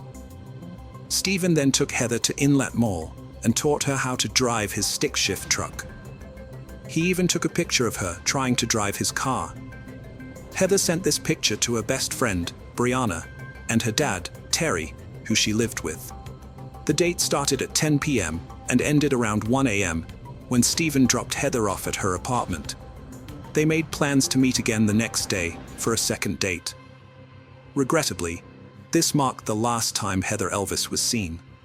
Shortly after returning to her apartment, she received an unexpected call from Sydney Moore, with whom she hadn't been in touch for weeks.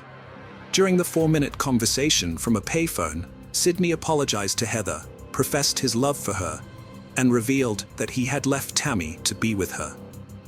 At 1:44 a.m., Heather called her roommate, Brianna, who was away visiting relatives in a distressed state. She informed Brianna about Sydney's confession of love. Sydney initially denied this call until evidence from CCTV footage proved otherwise. Brianna advised Heather to carefully consider the situation and not jeopardize the progress she had made. Heather mentioned she would reflect on it, do some online research, and then try to sleep, although she found it difficult to rest that night. At 2:29 a.m., Heather attempted to contact the number Sydney had called multiple times before, but no one answered. At 3:16 a.m., Heather tried calling Sydney's cell phone, once again with no response. Heather persisted and dialed Sydney's cell phone again, managing to connect this time. The conversation lasted just over 4 minutes, though its content remains unknown. Following the call, Heather drove to Peachtree Boat Landing, a location merely 3 miles away from Sydney and Tammy's residence. Sydney initially denied this call, only admitting to it when presented with Heather's phone records by the police. He claimed to have spoken to her, directing her to cease contacting him. Heather reached Peachtree Boat Landing at 3:38 a.m. and attempted to contact Sydney several times, but received no response. 2 CCTV cameras recorded a vehicle resembling Sydney and Tammy's, moving from their residence towards Peachtree Boat Landing the next evening. Heather's green Dodge Intrepid was discovered parked at Peachtree Landing on the Waccamaw River by a local officer. The authorities questioned Heather's father, Terry, as the vehicle was registered under his name. Upon inspecting the car, they noticed that Heather's keys, ID, purse, and phone were missing. Terry was permitted to take the car back home. Despite Terry's repeated attempts to reach Heather, his calls went unanswered. When the police visited Heather's apartment, she was not present, and she did not report to work. The search for the missing Heather Elvis had commenced. Sydney and Tammy were suspected of involvement in Heather's case based on texts, phone calls, and public statements. They were arrested on February 21, 2014, for kidnapping, obstruction of justice, and indecent exposure. After spending 11 months in prison, they were released in 2015 on a $100,000 bond each.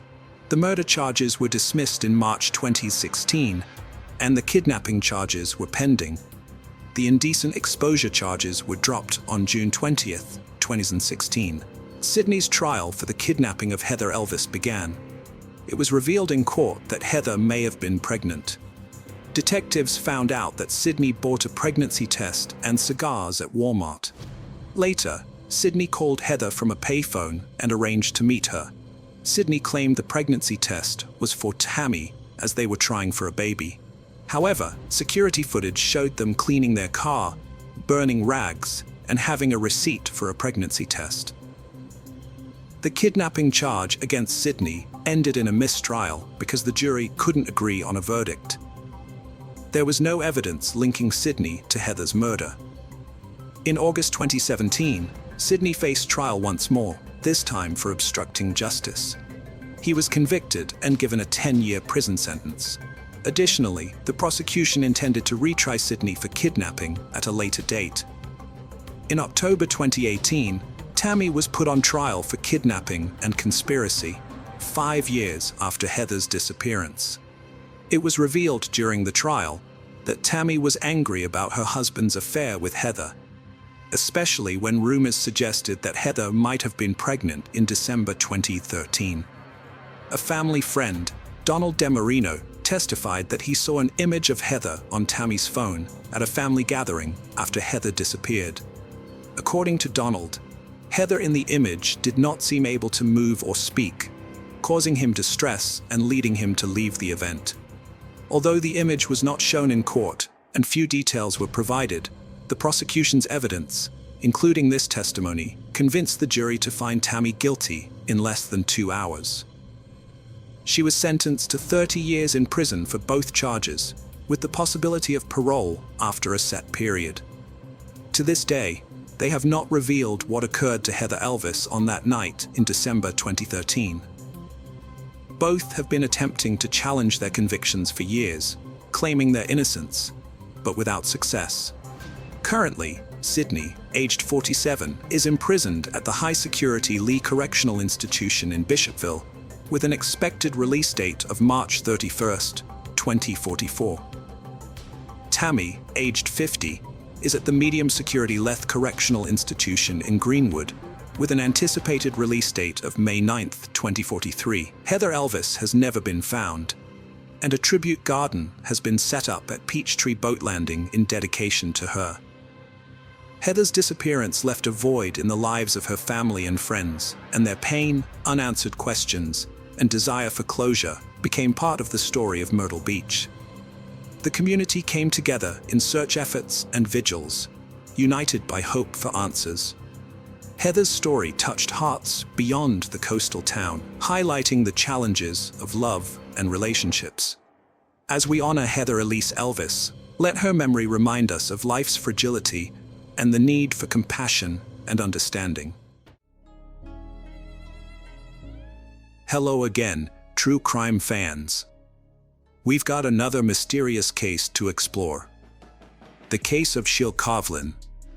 Sheil Coughlin grew up on the west side of Manhattan. Shelley's life was marked by a love of learning and academic excellence, earning a degree in wealth management. This degree opened the door to a successful career in Swiss banking. Sheil's career flourished, and she became skilled at managing multi-million-dollar portfolios for her clients. However, despite her professional success and financial security, Sheil felt unfulfilled. She longed to start a family of her own and become a mother. In an effort to change her circumstances, Sheil attended a Jewish singles event in February 1998, where she met a 26-year-old man named Rod Kovlin, who also worked in the banking sector. Sheil and Rod were a young couple with many similar interests and ambitions. Their relationship developed quickly despite their significant age difference. They spent all their time together and then decided to get married, feeling that everything was just right. Some people thought they were rushing into marriage, but for Sheil and Rod, it was perfect. They had 2 beautiful children, a boy and a girl, and their family was complete. However, their happy life was shattered on New Year's Eve 2009 when Sheil died in a tragic accident. At first, the police thought it was just a freak accident. On December 30th, 2009, 2 police officers were finishing their night shift at a Manhattan police station. They received an emergency call from Rod Kovlin, Sheil's husband, who had called in a panic to report that he had found Sheil in her bathtub, submerged in blood, and that she was dead. He followed the police's instructions to pull her out of the water and attempt to resuscitate her. However, it soon became clear that his efforts to save her life would not be successful. As Sheil's body was cold and motionless, Rod Kovlin covered her with a blanket and waited for the police to arrive. Police quickly arrived and investigated the scene. Upon arrival, they assessed the situation and blocked off a downtown Manhattan street. Initially, officers suspected that Sheil's death may have been a suicide. Inside the apartment, the police found scattered children's toys. Proceeding to the bathroom, they discovered the Sheil wrapped in a blanket by her husband. The bloody water in the tub and the wet floor indicated that Rod Kovlin had recently pulled the body from the water. A bleeding wound on the back of Sheil's head was visible. Police found a torn hinge on the cabinet in the bathroom where Sheil died, suggesting she fell after losing her grip on the doorknob. Experts concluded there was no forced entry after checking around the house. The detective working the case decided to talk to the family members. During the interview, it was discovered that Sheil and Rod Kovlin's 9-year-old daughter was the first to discover her mother's body. Traumatized and shocked by what she saw, she told the police what had happened. It turned out that the night before, she and her younger brother had slept in their mother's bed. Waking up in the middle of the night and realizing that her mother was not there, she went looking for her and stumbled upon the horrifying scene in the bathroom. She quickly called her father, Rod Kovlin, who had recently separated from his mother and was downstairs. He rushed into the bathroom, pulled his wife's body out of the water, and called emergency services. Her account of the events matched Rod Kovlin's, supporting the theory that her death was an accident. The police informed Sheil's family of the tragic event, leaving everyone in shock. An autopsy and forensic examination were scheduled for the following day. When the medical examiner contacted investigators to begin the examination, he was surprised to learn that this procedure would not take place, despite being necessary. This left the examiner confused. It was later discovered that a rabbi from Sheil's synagogue had intervened. The rabbi contacted an organization responsible for burying Orthodox Jews, who then asked the police for permission to enter the scene in accordance with the family's religious rites. The police granted permission and a team of rabbis arrived at the scene. They cleaned up the blood in the bathtub and prepared Sheil's body for burial, in accordance with the family's beliefs. Unfortunately, this process destroyed all evidence and clues before they could be examined by the police forensic department. Orthodox Jewish tradition considers autopsies unacceptable because they involve defiling the body of the deceased. The rabbi quickly stepped in to support Sheil's grieving family, who were grateful for the rabbi's help. As a result, the family agreed to forego an autopsy and organize funeral arrangements. Sheil was buried within 24 hours, with hundreds of people attending to pay their respects. Sheil's parents questioned the cause of Sheil's death. Police told them that potential evidence had been destroyed during the cleanup. They thought that a fall in the bathtub would certainly have caused the accident. But the possibility of death from such an accident seemed unlikely. The family hired a private investigator to investigate the circumstances of her death and determine whether it was indeed an accident. The private investigator begins by going to the family home to talk to Sheil's relatives, and learns that Sheil's marriage to Rod Coughlin is having major problems. Their marriage began to fall apart after their 10th wedding anniversary in 2008. Rod Coughlin frequently changed jobs and developed a gambling addiction, spending a lot of money on gambling. Sheil felt neglected because Rod Coughlin spent a lot of time playing video games. Sheil was also frustrated by the amount of money Rod Coughlin's family spent on his frequent trips, and he was unfaithful to her. Sheil, after discovering his email cheating, she decided to end their marriage and began the process of getting a religious divorce. However, the formal divorce process will take some time to complete. Although they are separated and experiencing strain in their relationship, they has tried to maintain their relationship for the sake of their children. Despite this effort, conflicts and disagreements between Sheil and Rod Coughlin continued to arise. Sheil had recently confided in her loved ones about her grievances with Rod Coughlin, characterizing him as aggressive and hot-tempered. She felt uneasy and monitored. The private detective suspected that Rod Coughlin might have been involved in his wife Sheil's death due to the complexities in their marital life. To investigate further, the detective aimed to determine if a crime had occurred at the scene where Sheil's body was found. He planned to inspect her apartment, but the door was sealed, requiring him to obtain a court order to gain access. Upon arriving at the scene with New York police officers, the detective attempted to unlock the door with a provided key, but it wouldn't budge. Just then, Rod Coughlin appeared from his apartment, claiming he had heard a noise and came to investigate. When questioned by the police and the detective, Rod Coughlin took the key and easily opened the door. This raised suspicions. Had Rod Coughlin genuinely heard a noise, or was he deliberately keeping an eye on the situation? The detective searched the apartment for evidence of murder. Sheil's family said she was home on December 31st, but her phone was missing. A phone charger was found, but not the phone that he paid particular attention to the hinges, which investigators believed she had ripped off during a fall. The more he examined them, the more he suspected that, with Sheil's strength, ripping off hinges that were firmly attached to the cabinet was impossible. The detective discussed his findings with the police, trying to convince them that Sheil's death was not an accident, but a murder. However, the police remained unconvinced, citing a lack of evidence. Therefore, they decided to perform an autopsy to conclusively determine the cause of death. This decision caused a difficult debate with Sheil's family. The exhumation took place 2 weeks after Sheil had been buried. Her loved ones were deeply distressed by the decision. In the Jewish faith, exhumation is considered negative and many religious leaders oppose the practice. The family needed time to think about their next steps. They felt the need to find out the truth about their daughter's death, so they agreed to exhume her body. However, the exhumation process was difficult, so the family had to apply for a special order from the prosecutor's office.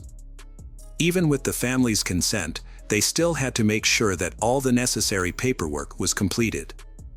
Once all the paperwork was completed, they proceeded with the exhumation and autopsy. The autopsy results showed that Sheil did not die from a fall, but from strangulation, which caused her to suffocate and break her neck. The official cause of Sheil's death was revised, and it was no longer considered an accident. Instead, it was officially ruled a murder. The detective's suspicions and efforts were vindicated. The autopsy results were instrumental in prompting the New York Police Department to reopen the investigation into Sheil's death. detectives began scrutinizing new evidence, including phone records and bank statements. They also interviewed everyone who had interacted with Rod Coughlin and Scheel. The attorney shared information about Rod Coughlin and Scheel during the first divorce hearing in May 2009. Rod Coughlin claimed that he could not afford the money because he was unemployed, but the judge said that he had to give up gambling and electronics.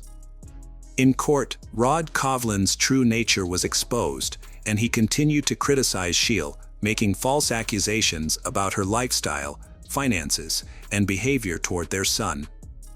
He even called Scheel's workplace to defame her. In the subsequent divorce hearing on July 7, 2009, the court banned Rod Coughlin from spending time alone with the children, a ban that remained in place even after Scheel's death. The court also denied Rod Coughlin custody of the children and awarded custody to Rod Coughlin's parents through a social worker. This decision likely angered Rod Coughlin greatly. Police interviewed a former caregiver who had cared for Rod Coughlin's children before he fired her. It was discovered that on December 30th, Scheel had received an expensive keratin hair treatment that cost hundreds of dollars. The care instructions emphasized avoiding humidity in high temperatures for several days, essentially prohibiting baths or showers. Scheel's autopsy revealed no signs of bathing on the day of her death, leading investigators to speculate that she may not have taken a bath. Detectives reviewed surveillance footage from the building, which showed Rod Coughlin leaving his apartment at 4 a.m. on the day of the murder, dressed to go out. He returned a short time later. The building's security guard found this unusual, as Rod had never left the building that early. The security guard asked Rod Coughlin if he needed anything, but when he said no, Rod Coughlin returned with the chocolate bars and gave them to the security guard. Investigators believe that Rod Coughlin's actions were intentional to create an alibi, and as a result, he became the prime suspect. Scheel and Rod Coughlin were still married, which meant that absent a will or divorce, Rod Coughlin would inherit her estate, which was worth over $5 million.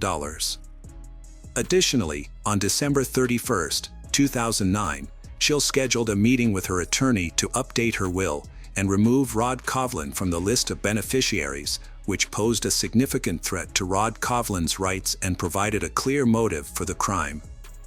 All of Scheel's assets were frozen in a safe deposit account. It is likely that Rod Coughlin knew about Scheel's plans to remove his name from her will, as he may have been monitoring her activities.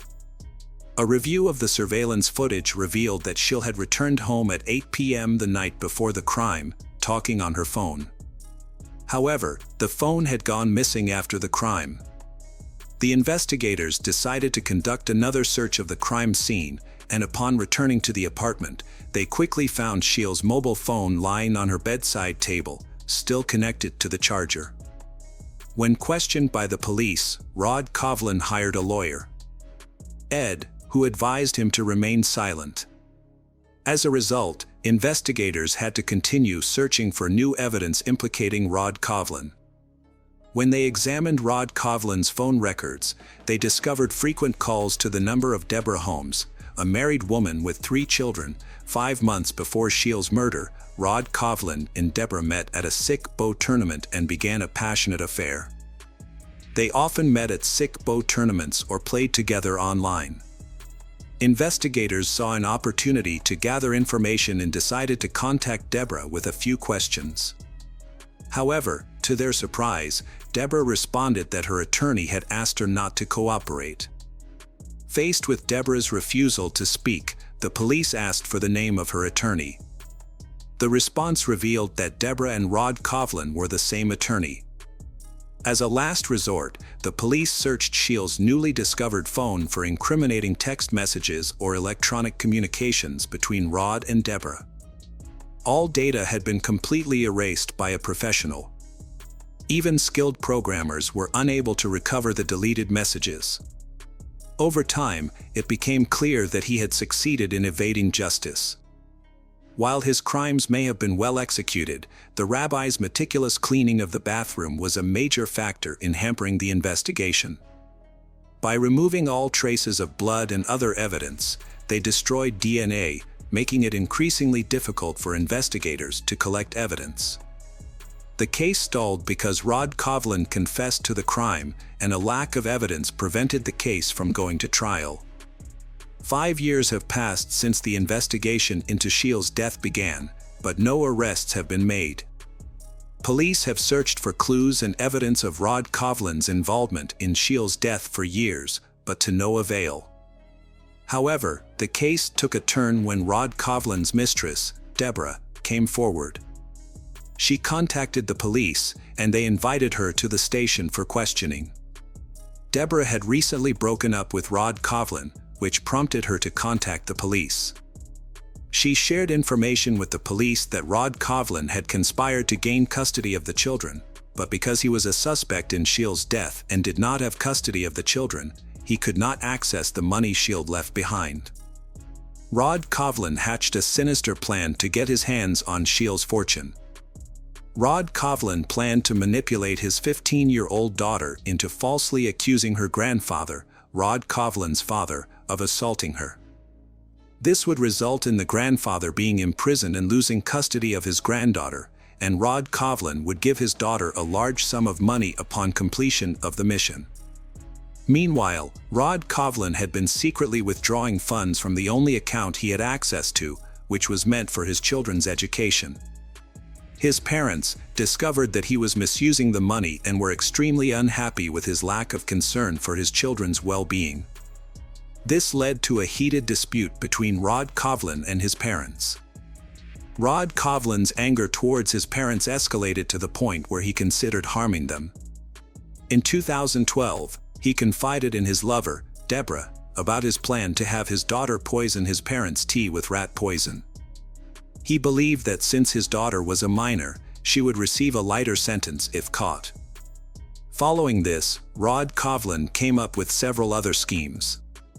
He considered burning down his parents' house and trapping them inside by jamming the doors. Rod Kovlin also thought about arranging a fake marriage for his daughter to a Mexican man, which would have forced her to give up part of her inheritance to him. The police were shocked by the details of Rod Kovlin's plans. Deborah secretly collected evidence, storing a large amount of data on hard drives. Deborah realized she was dealing with a psychopath, and she waited until after she broke up with Rod Kovlin to share the evidence with the police. The recordings she collected of Rod Kovlin's conversations with various people. The police now had to listen carefully to these recordings to find conclusive evidence. Deborah's contribution to the investigation was crucial.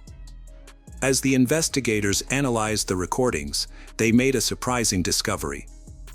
In a conversation with a friend he met through backgammon, Rod Kovlin casually mentioned that he had keys to Shiel's apartment and could enter it at any time.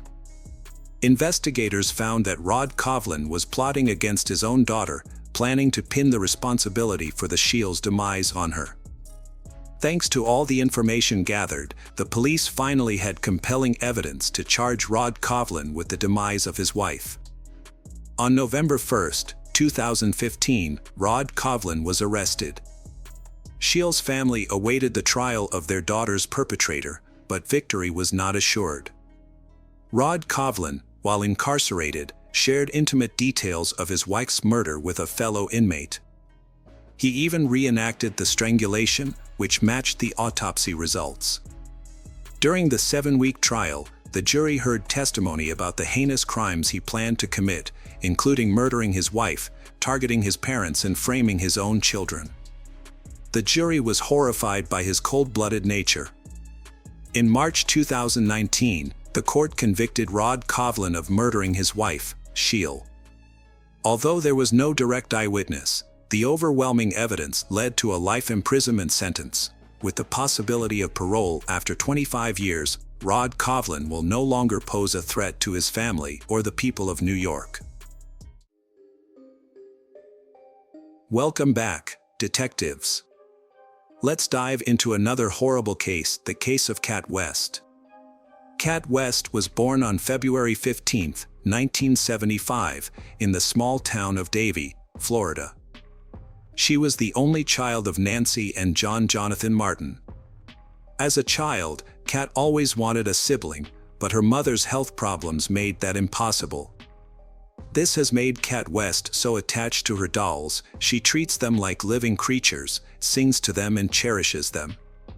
Kat West was a popular student in school, admired for her good looks and friendly personality. She was very active in extracurricular activities, particularly sports and dance.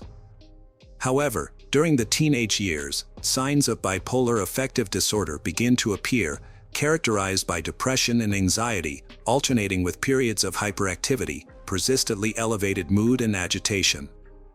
Only later did her parents realize their daughter's condition, but it was too late. By then, she had turned to alcohol to cope with her emotions. It wasn't until she sought treatment for her addiction that doctors discovered the underlying issue, a bipolar disorder.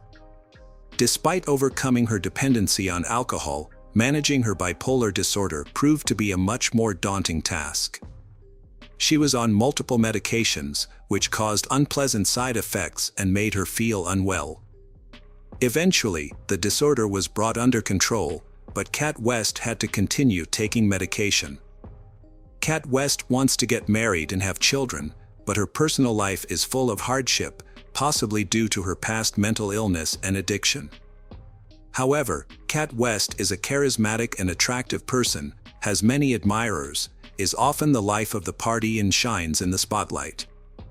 Growing up, Kat West aspired to be a model. She actively pursued her goal, spending time attending auditions and exploring different looks. She was especially attracted to Marilyn Monroe, an actress of the style of the 1950s. Kat West has watched many of Monroe's films, collected her posters and imitated her style and image. Interestingly, Kat West bore a resemblance to her idol, which she proudly acknowledged and cherished. Although her dream of becoming a famous model didn't come true, Kat West's photos were frequently published in local magazines, earning her some recognition, a fan base, and occasional recognition on the streets of her hometown. At the age of 28, she met her life partner, William Jeffrey West. William was born in 1970 in Alabama, came from a typical family.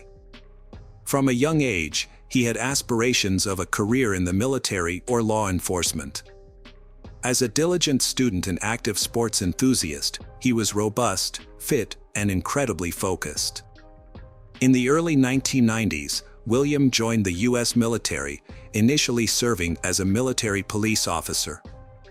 His dedication led to a promotion as a military recruiter, responsible for enlisting individuals into the Army and Navy. He was eventually promoted to head of a recruiting unit, spending 20 years of his life in military service. William pursued higher education alongside his military career, earning a bachelor's degree in public relations from the University of South Carolina. He then went on to study criminal justice, eventually earning a master's degree. William is a calm and goal-oriented person who likes to keep a low profile. He was a devoted family man, marrying young and having 2 children. After retiring from the military, he became a corporal in the police department of a university town, where he was responsible for ensuring the safety of the campus community. He approached his duties with seriousness and responsibility, never having to use his service firearm throughout his career. Kat West and William first met in the mid-2000s, when William was still serving in the military and married to his first wife. Despite their vastly different personalities, William is a quiet and serious military man, and Kat West is a bubbly and outgoing blonde, and they feel an immediate attraction to each other. In 2004, William, a married man at the time, met Kat West. Despite their 5-year age gap and Kat West struggles with alcohol addiction, but they quickly fell in love. William soon filed for divorce to be with Kat West, and in less than 5 months, they got married in Las Vegas in 2005. After getting married, they welcomed their first child, a daughter named Lola. They moved to Sarah, Alabama, William's home state, where Kat designed their custom-built home, adorning their bedroom with portraits of her idol, Marilyn Monroe. Neighbors described the Williams as a happy couple, despite their very different personalities. Kat West was known for her bold fashion sense, always striving to look stunning and attractive. She loved being the center of attention, often seeking compliments and admiring glances. In contrast, William appeared more reserved and serious, a trait likely developed during his long military career. Kat West's life is a complete contrast to her glamorous appearance and her everyday reality as a housewife. Despite her efforts to make it big in modeling, her career failed to take off after her marriage and the birth of her daughter. Focusing on creating a cozy home and raising her children became her top priorities. However, her domestic life wasn't fulfilling, and she yearned for attention and recognition.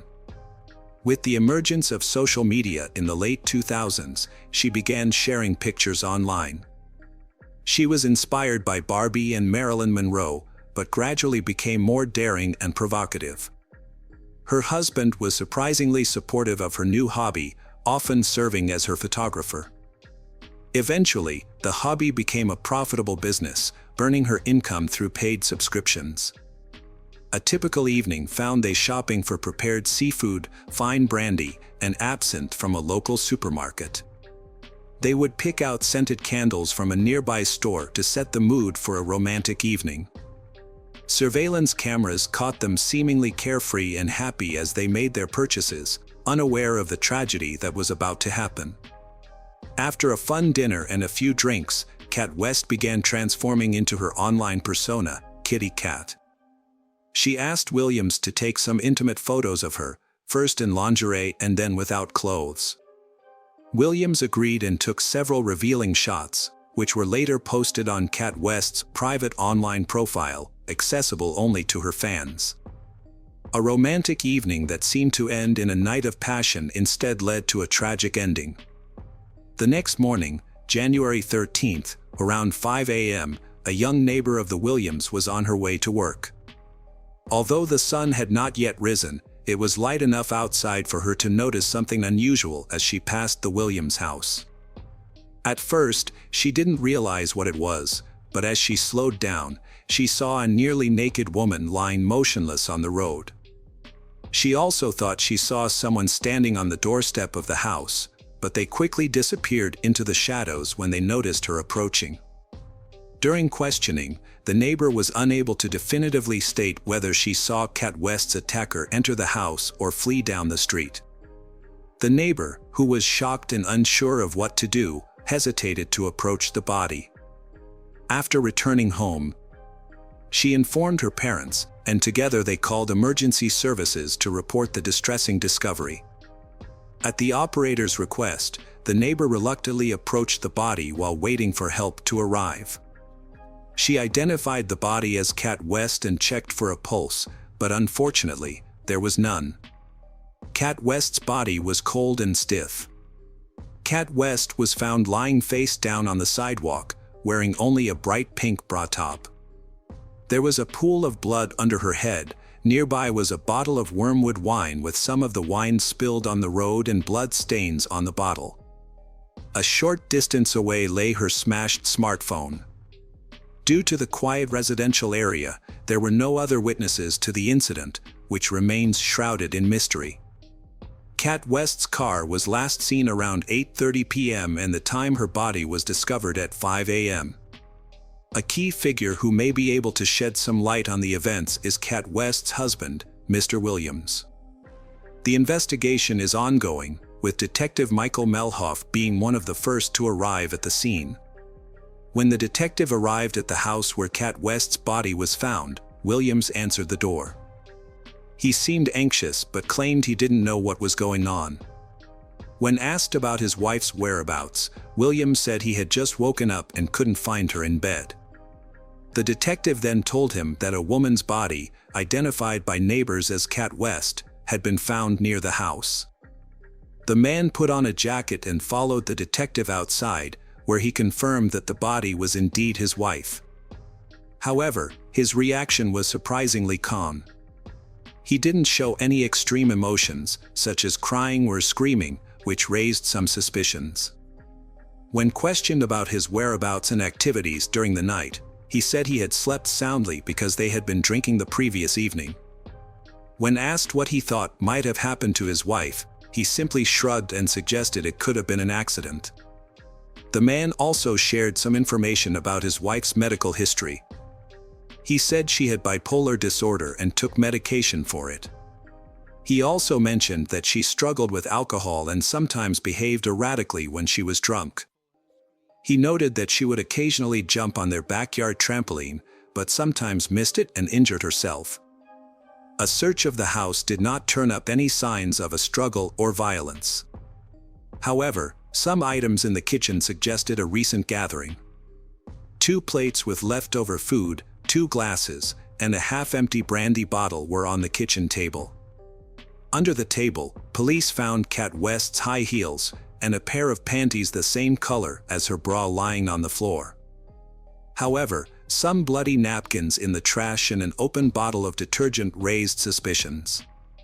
Williams claimed that on the evening in question, Kat West had been drinking heavily, which he disliked. After a photo session, he wanted to move to the bedroom for a more intimate setting. He took a short shower and returned to find Kat West still sitting at the table, drinking absinthe straight from the bottle and texting someone on her phone. Williams was angry that she ignored his requests to put away her phone, and he tried to take it from her. A minor scuffle ensued, during which he accidentally elbowed Kat West's face, causing her nose to bleed. Williams explained that the blood on the discarded napkins could have been the blood from his wife's nose that night. He stated that he took the phone from his wife and threw it out the door.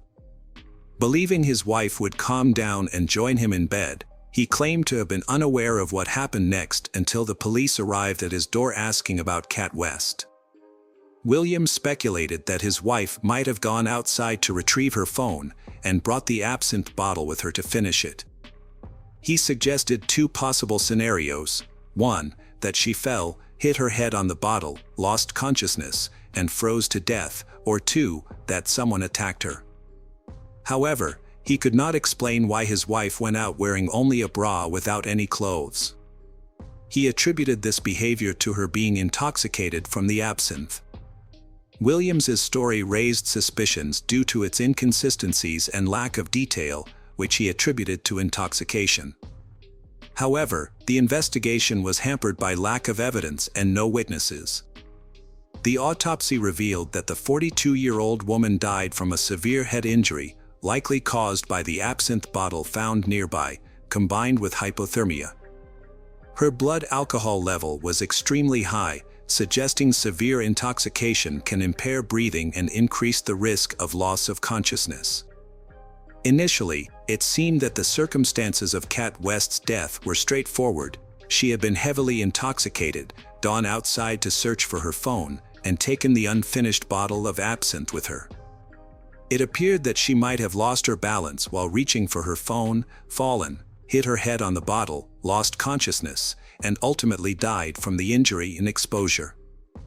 The presence of the blood-stained bottle near her head and the phone nearby seemed to support this scenario. Yet, the investigation discovered that this explanation was overly simplistic and potentially staged. Experts determined that the head injury was caused by the bottle found next to the body.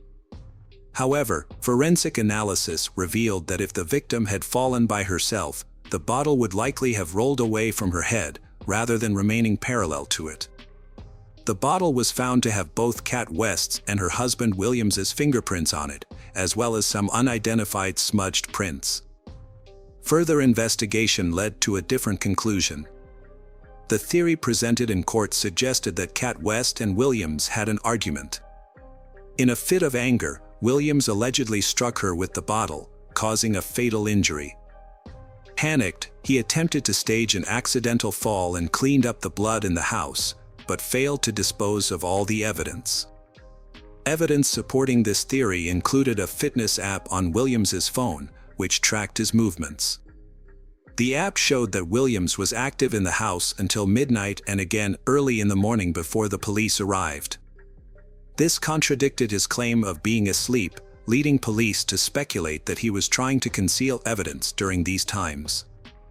A neighbor who discovered the body recalled seeing a male silhouette on the doorstep of the house in the early morning hours.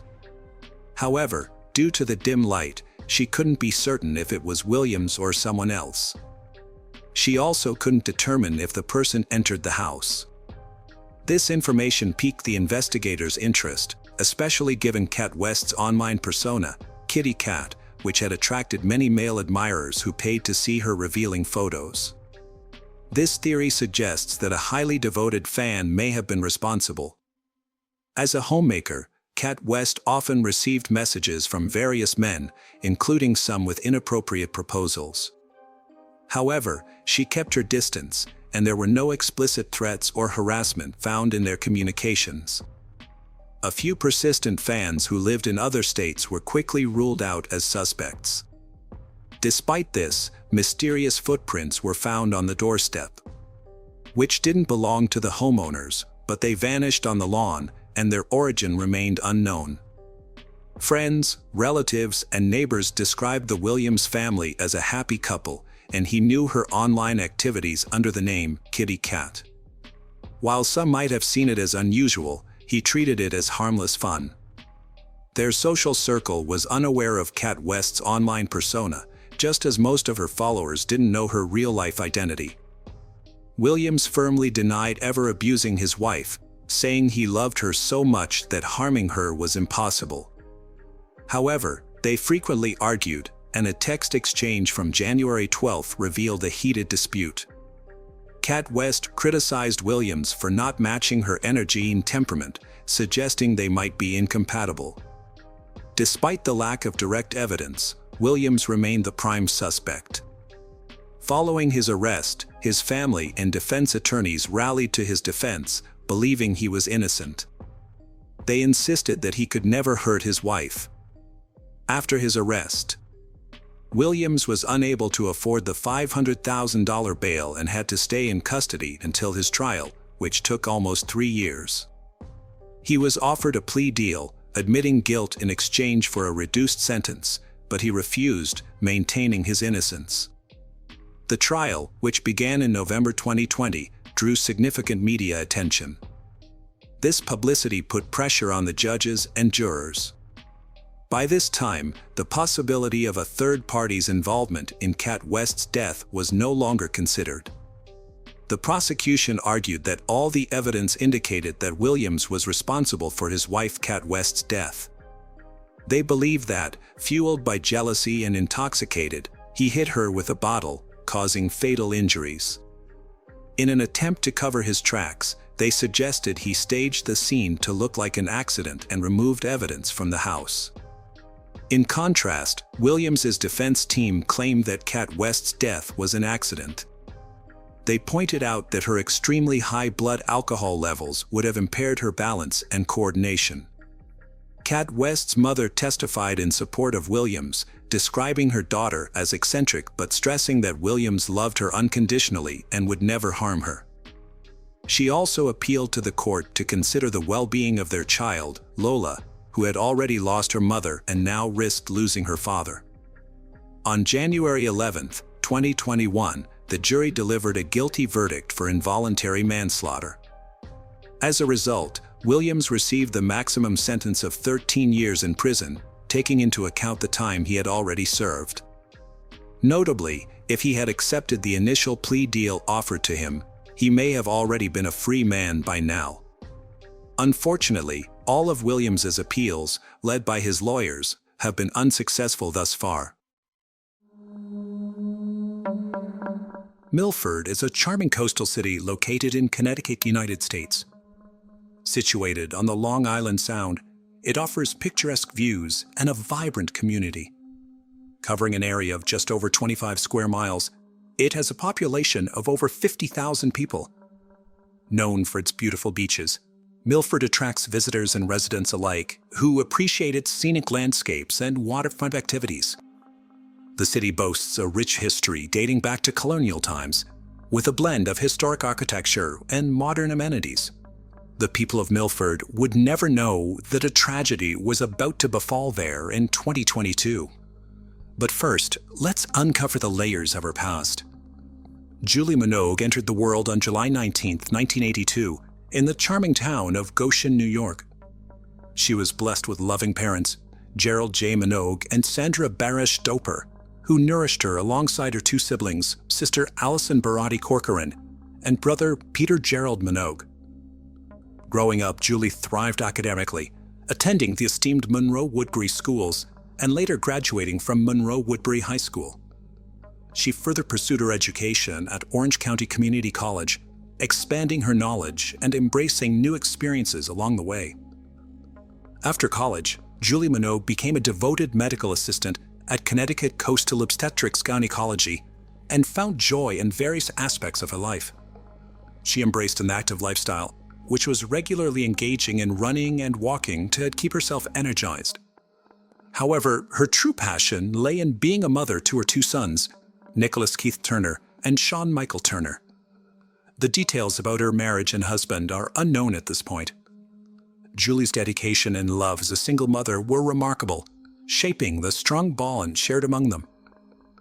Julie Minogue found love once again in 2017 and got into a relationship with a man from Roxbury named Ewan Anthony DeWitt.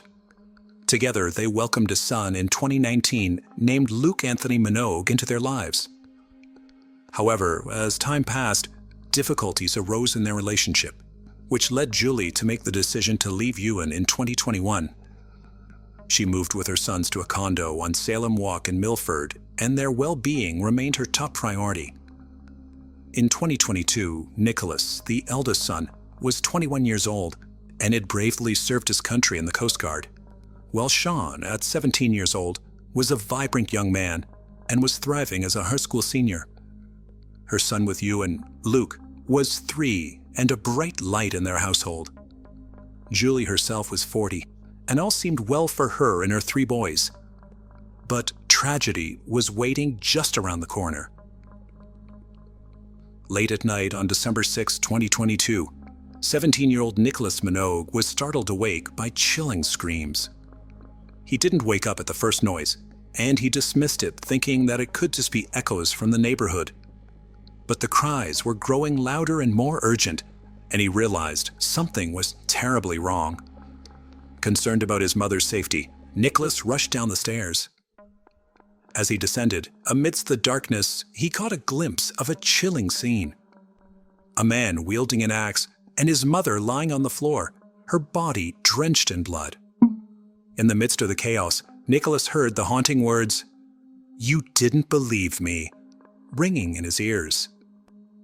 In a panic, the teenager raced upstairs and swiftly locked the door, determined to keep himself safe. He dialed 911 and urgently reported the horrifying scene which had unfolded before him. Determined to provide an extra layer of protection, he quickly placed a sturdy chair behind the locked door. With his heart pounding, he opened his window, desperately reaching out for help. Within minutes, police officers arrived and entered the house, but the teenager, gripped by fear, leapt out of the window. That's when he heard Milford PD shouts and realized it was not the intruder. Eventually, the authorities found the courageous teen and ensured his safety. In a devastating discovery, the police entered the kitchen to find Julie Minogue lying in a pool of blood on the floor. Her face and skull had been injured by multiple deep cuts. A chilling sight awaited them as they spotted a large axe resting on the stove nearby, carrying evidence of the horrific crime. Meanwhile, in the living room, Julie's young son Luke, who was 3 years old, sat on the couch, completely stunned and unresponsive. Not a tear nor a word escaped him, as if he was frozen in shock. The officers stayed by his side and offered him comfort and support until additional officers arrived at the scene. Following her tragic demise, Julie's body was carefully transported to the Connecticut office of the Chief Medical Examiner for a thorough examination. After conducting a meticulous autopsy, the medical examiner determined the cause of her death to be the chopped wounds and blunt impact injuries on the head, torso, and extremities. The detailed findings provided crucial evidence regarding the nature of the attack, shedding light on the tragic circumstances surrounding her untimely demise. As the police took custody of the axe found on the gas stove, they meticulously combed through every inch of the area, as they were determined to uncover any potential evidence that could lead them closer to the perpetrator. Inside the house, they embarked on an extensive search, carefully examining each room for any clues that could shed light on the heinous crime. The commotion attracted the attention of concerned neighbors who gathered nearby. The atmosphere was tense as the community was eager to support the investigation in any way they could. Amidst the growing crowd, a helpful neighbor came forward with an unexpected piece of evidence: Ring camera footage from outside his house at Longmeadow Complex. The police eagerly seized the opportunity, hoping that the footage might hold a crucial clue. As they watched the footage, they witnessed an unsettling sight. An individual walking with an axe in hand, closely resembling the description provided by Nicholas. The discovery sent a wave of anticipation through the investigators, as they realized they might have found a significant lead. The police began to look into who this man with the axe could be. That very day on December 6, 2022, a crucial breakthrough took place when a concerned woman called the police, recounting a chilling phone call from her son. In her trembling voice, she shared the shocking revelation that her son just called her and said that he killed his girlfriend. The urgency in her words sparked an immediate response from law enforcement. Determined to unravel the truth, they swiftly tracked down the woman and engaged her in conversation. It was then revealed that the man responsible for this ominous confession was none other than Ewan Dewitt, the 42-year-old man who was once in a relationship with Julie. With this vital information in hand, the police dialed Ewan's number, hoping to engage him in a crucial conversation. However, their efforts were met with resistance as Ewan abruptly hung up the call. So it was important for the police to look into Ewan's history, which they believed could provide them vital information needed to proceed further. Born in the town of Roxbury in 1979, Ewan Anthony Dewitt possessed a diverse range of interests and pursuits. As a talented athlete, he pursued his passion for ice hockey and even reached the level of playing semi-professionally. Ewan's thirst for knowledge led him to obtain a bachelor's degree in history from Siena College, showcasing his intellectual curiosity. He was not a person who'd be satisfied from a single vocation, so he also embarked on the journey to become a firefighter. Additionally, Ewan also shared his expertise as a personal trainer. In 2006, Ewan was arrested in Connecticut for driving under the influence and traffic offenses. He pleaded guilty, resulting in a suspended prison sentence and probation. After this, Ewan Dewitt's journey took an inspiring turn when he joined the prestigious ranks of the U.S. Marine Corps in 2009, where he embarked on a path as a skilled weapons specialist and non-commissioned officer. He served his country for 5 years and attained the rank of Lance Corporal in 2011. In a remarkable photo from his time in the Marines, Lance Corporal Ewan Dewitt is seen in action as a machine gunner. The picture shows him courageously operating a powerful M2 50 caliber machine gun on a vehicle during an important defense of the amphibious task and forced naval exercise. The event took place on December 3, 2011, aboard the USS Chima. With his leadership qualities and expertise, he assumed the role of a machine gun section leader in the esteemed 1st Reconnaissance Battalion. Ewan dedicated himself to his duties, serving multiple tours in Afghanistan, the Middle East, and other classified locations with his dedicated brothers. Ewan and his brothers' inspiring story was captured in a 2015 article in the Register Citizen, highlighting their collective efforts to restore a piece of history. Ewan's life took a darker turn when he faced legal trouble. In November 2019, the Milford police arrested him for assaulting a victim, which resulted in a protective order being issued by the court.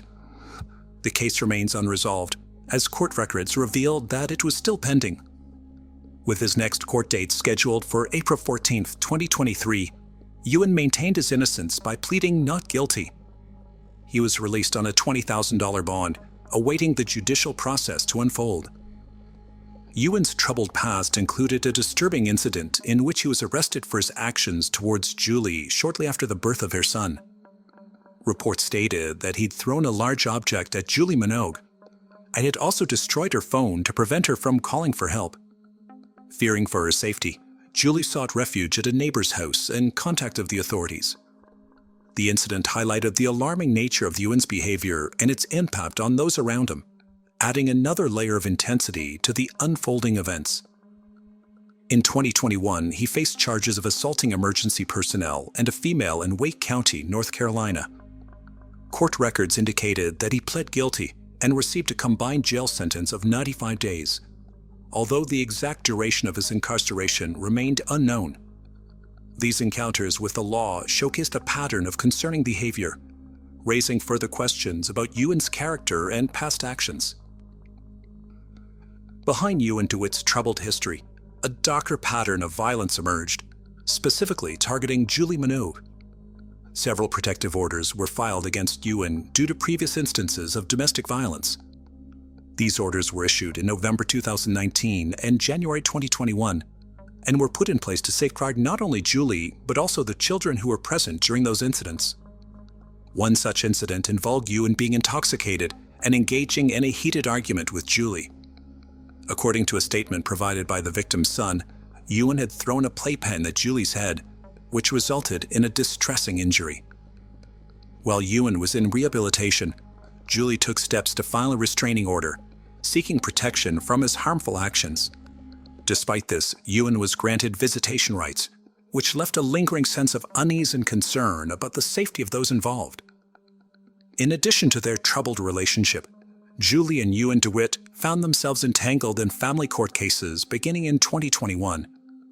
It all began when Julie filed a petition for child support for their son Luke in August 2021. In October 2021, a judge ruled in her favor and ordered Ewan to provide financial support. As tensions continued to escalate, Ewan took Julie to court in December 2021, seeking resolution regarding visitation rights. The court intervened and granted supervised visitation for Ewan in April 2022, with a scheduled hearing in April 2023 to further address the matter. These legal battles shed light on the complexities and challenges faced by Julie and Ewan as they navigated their post-relationship dynamics. As the investigation progressed, new details were revealed that on November 14, 2022, just 3 weeks before her death, Julie took a decisive step by visiting the Milford Police Department to file a complaint against Ewan.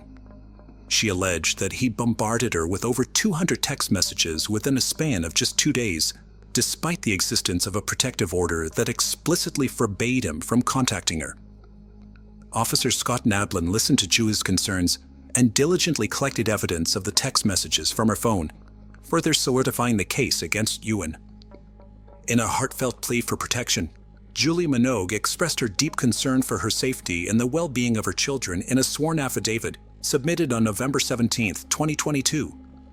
Determined to put an end to the ongoing abuse, she stated, "I don't believe I should endure this mistreatment any longer." Fearful of the consequences, she detailed the relentless harassment she faced. Julie Minogue also wrote in the document that, "Ewan has got himself into a lot of trouble with drugs and alcohol, and I'm scared he's going to kill me." Officer Nablin, resolute in his pursuit of justice, meticulously crafted an arrest warrant, alleging Ewan's violation of the protective order. The document, filled with crucial details, was reviewed by a supervisor, ensuring its accuracy and validity. They made sure that the arrest warrant application contained the requisite probable cause to support the charge that the text messages sent by Ewan DeWitt violated the modified protective order that was issued on January 15, 2021. On November 21, 2022, the court reopened the warrant application and made its way to the Milford State's Attorney's Office. However, the story took an unexpected turn as the Assistant State's Attorney, committed to thoroughness, sent the warrant application back to Officer Nablin and requested further information before proceeding. In this delicate dance between law and justice, every step forward demanded meticulous attention to detail. However, on December 1, 2022, Julie Minogue successfully obtained a civil restraining order from a judge. In the hearing, which lasted about an hour, Julie presented evidence of the text messages, Ewan's struggles with substance abuse, mental health issues, and a history of violence. She expressed concern for Ewan's well-being, describing his bipolar rage and erratic behavior, and emphasized the importance of him receiving proper treatment and therapy. Julie firmly believed that Ewan should not be allowed around anyone until he'd received the necessary help and support. Recognizing the imminent danger she faced, a no-contact restraining order was swiftly issued on December 1, 2022, providing a legal shield against any further interaction with Ewan. But this order took a darker turn when, 5 days later, Ewan killed Julie with an axe in her condo. Now, all the evidence indicated that Ewan was the main focus of the investigation, and the search for him intensified as the police tirelessly canvassed the area around the Salem Walk condominium, leaving no stone unturned. Their efforts led them to a dive bar on Ocean Avenue in West Haven, where they sought the assistance of the local community. They approached patrons, informing them about the ongoing investigation and urging them to notify the authorities if they spotted Ewan DeWitt. It was during this concerted effort that two observant individuals caught sight of a person who matched the suspect's description. Eager to aid the investigation, they immediately flagged down the police, providing crucial information about the suspect's whereabouts. Engaging with one of the witnesses, who preferred to remain anonymous, the police learned that the individual had witnessed someone resembling the suspect wandering around the parking lot for a brief period. Eventually, the suspect entered a food truck located in the parking lot. Acting swiftly, the police converged on the scene. Without incident, they apprehended Ewan DeWitt on December 6, 2022, bringing him into custody and moving one step closer to uncovering the truth. The police initiated a rigorous interrogation of Ewan about the early hours of December 6, 2022. Initially, Ewan maintained a stoic silence, withholding vital information. However, after hours of intense questioning, a breakthrough occurred. Ewan finally confessed to the gruesome act of taking Julie's life with an axe. He revealed that he'd silently entered the house through the kitchen window, concealing himself in anticipation of his victim's arrival. When Julie eventually entered the kitchen, he launched an attack, wielding the axe with deadly intent. It was during this horrifying moment that Nicholas, Julie's son, descended the stairs and confronted the scene. Overwhelmed with fear, Ewan fled, leaving the axe behind on the gas stove. Ewan's admission sent shockwaves through the investigation, bringing forth a chilling account of the tragic events that unfolded that night.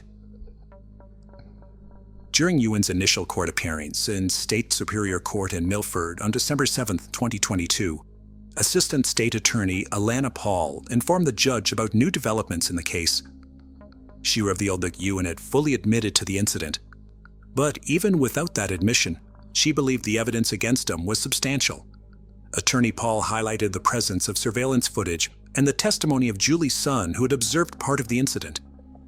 Given the seriousness of the case, Paul argued that a significant bond was necessary. Emphasizing the gravity of the situation, Judge Auden Groggins set his bond at $5 million. The judge expressed concerns about Ewan's history of disregarding court orders and emphasized the importance of public safety. In light of the circumstances, Ewan was placed on suicide watch, with a hearing scheduled for December 14, 2022, to further address the case. Finally, it was the day of the final decision. On December 14, 2022, in addition to the murder charge, Ewan DeWitt faced multiple other charges brought forth by the Milford police. These included criminal violation of a protective order, criminal violation of a restraining order, risk of injury to a minor, and reckless endangerment. By levying these charges, law enforcement sought to address the broader scope of Ewan's alleged actions and their impact. A hearing was scheduled for Ewan DeWitt's pending criminal cases on April 6, 2023. He has yet to plead. Prosecutors stated that Ewan already confessed to the murder of Julie Minogue. However, no further information has been released by the police about the hearing. In the statement, the family expressed their determination to take action and ensure that those who neglected their responsibilities are held accountable. They also expressed their hope that this case would serve as a catalyst for improved protections for individuals facing domestic violence and abuse. With their unwavering commitment, the family aims to bring about positive changes and prevent such tragic incidents from occurring in the future. This case involved a combination of diligent efforts by law enforcement and the heinous acts of a killer who killed his ex-girlfriend in a rage of anger. On September 29, 2006, in St. Patrick's Church in Glasgow, United Kingdom, detectives discovered the body of a young woman. Little did they know, this crime was just the tip of the iceberg. Their investigation led them to one of the ruthless serial offenders in the country. Peter Britton Tobin was born on August 27, 1946, in Johnstone, Scotland. He was the youngest of 8 children in the family of Marjorie and Daniel Tobin. Early on, Peter exhibited a difficult character, prompting his parents to send him to a boarding school in 1953 when he was just 7 years old. However, this seemingly did not yield much benefit. Later on, he was sent to a correctional institution. After completing this period, Peter moved to Brighton, England. There he started a relationship with Margaret Mount, a 17-year-old typist who found his personality irresistible. In August 1969, they got married. However, Peter soon revealed his cruel and controlling nature. Besides that, he was involved in criminal activities and was convicted and imprisoned for theft and forgery a year later. This led Margaret to divorce him in 1973. In the same year, Peter married Sylvia Jeffrey, a local nurse who also fell for his charm. That year they had their first son and named him Ian. Tragically, their daughter Claire died shortly after birth in 1974.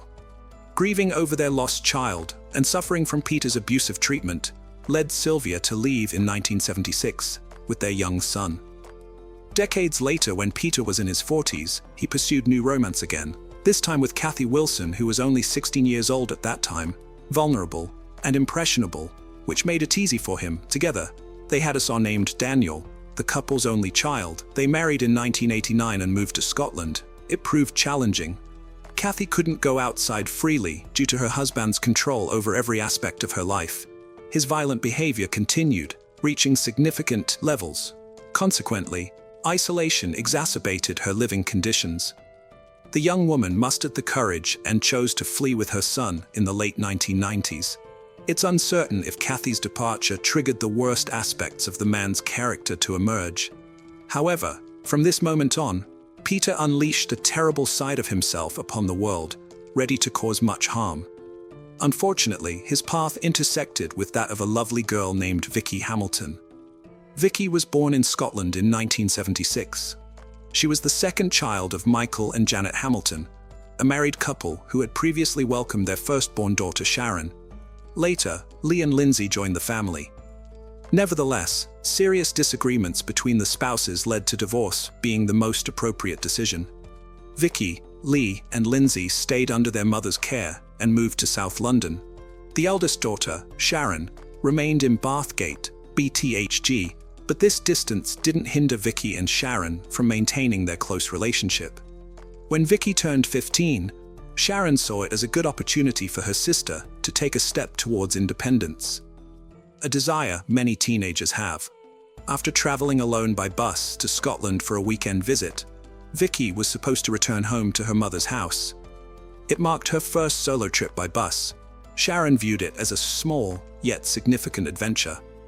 On Saturday, February 9th, 1991, the sisters went shopping and engaged in continuous conversation.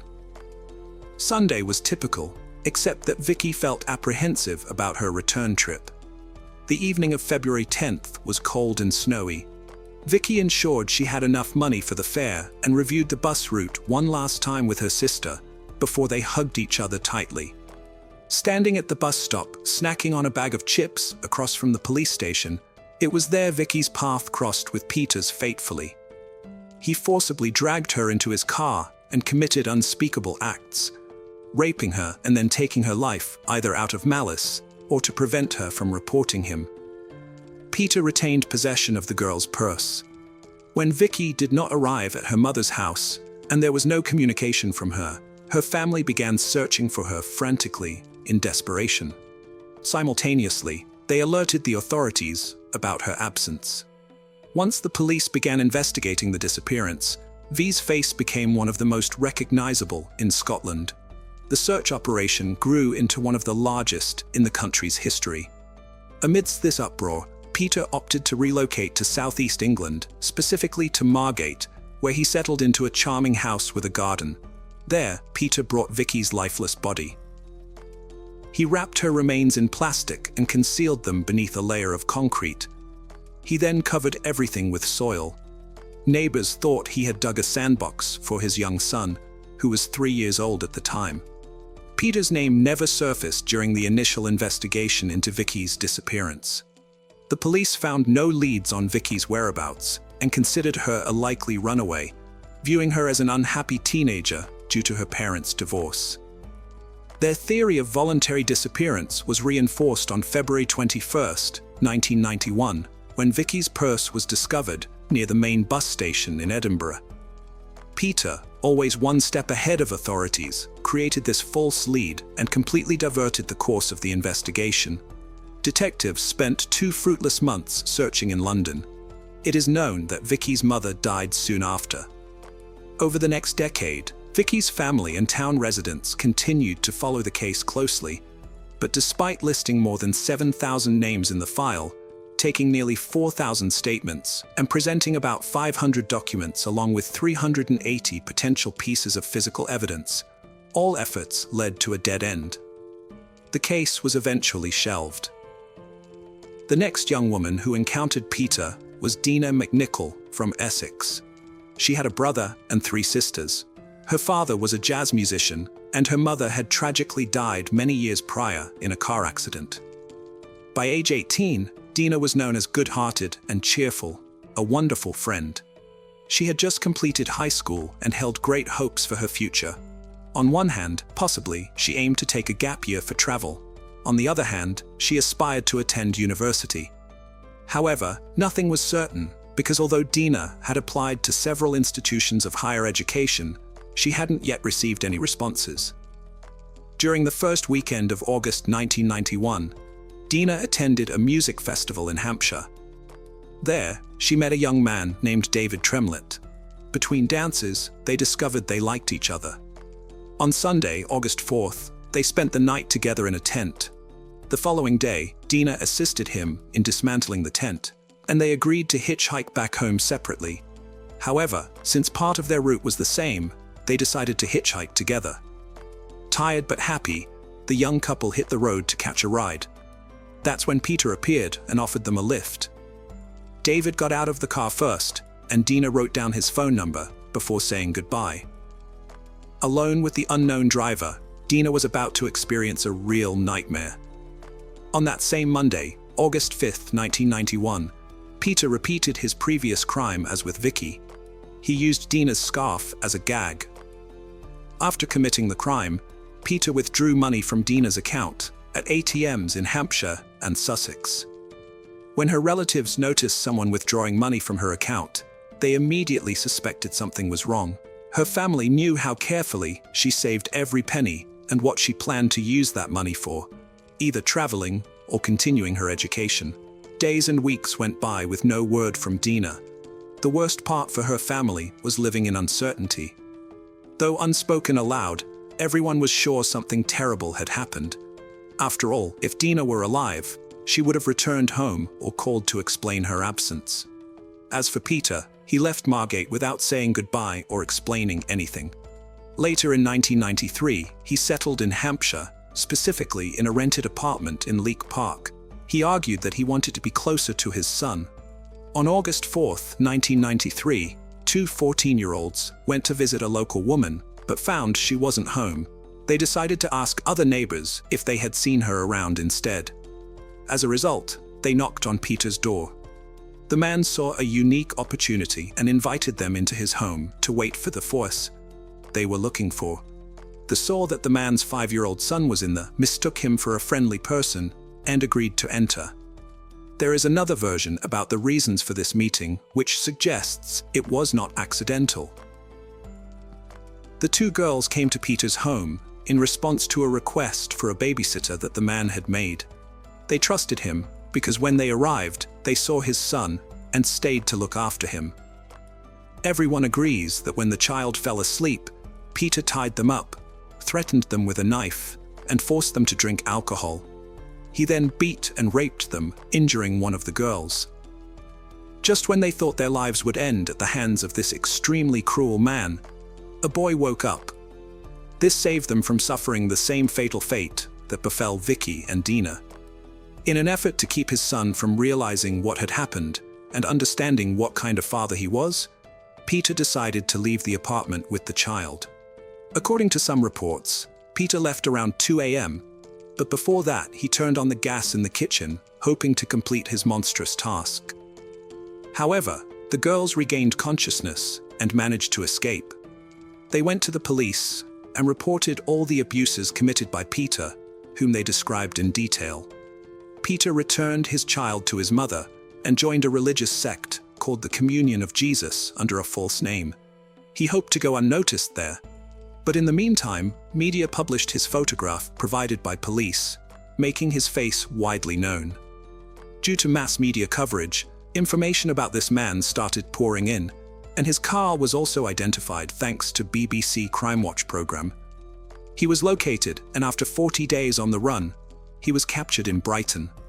He appeared in court on May 18, 1994, where he pleaded guilty to sexual assault and indecent acts against 2 young girls and was sentenced to 14 years in prison.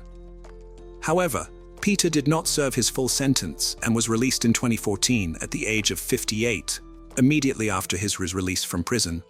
He went back to Scotland, aiming to relocate from the area where he was registered as a sex offender. For a while, he managed to stay off the radar until 6. Under a false name and posing as a homeless person, he knocked on the door of the Church of St. Patrick in Glasgow.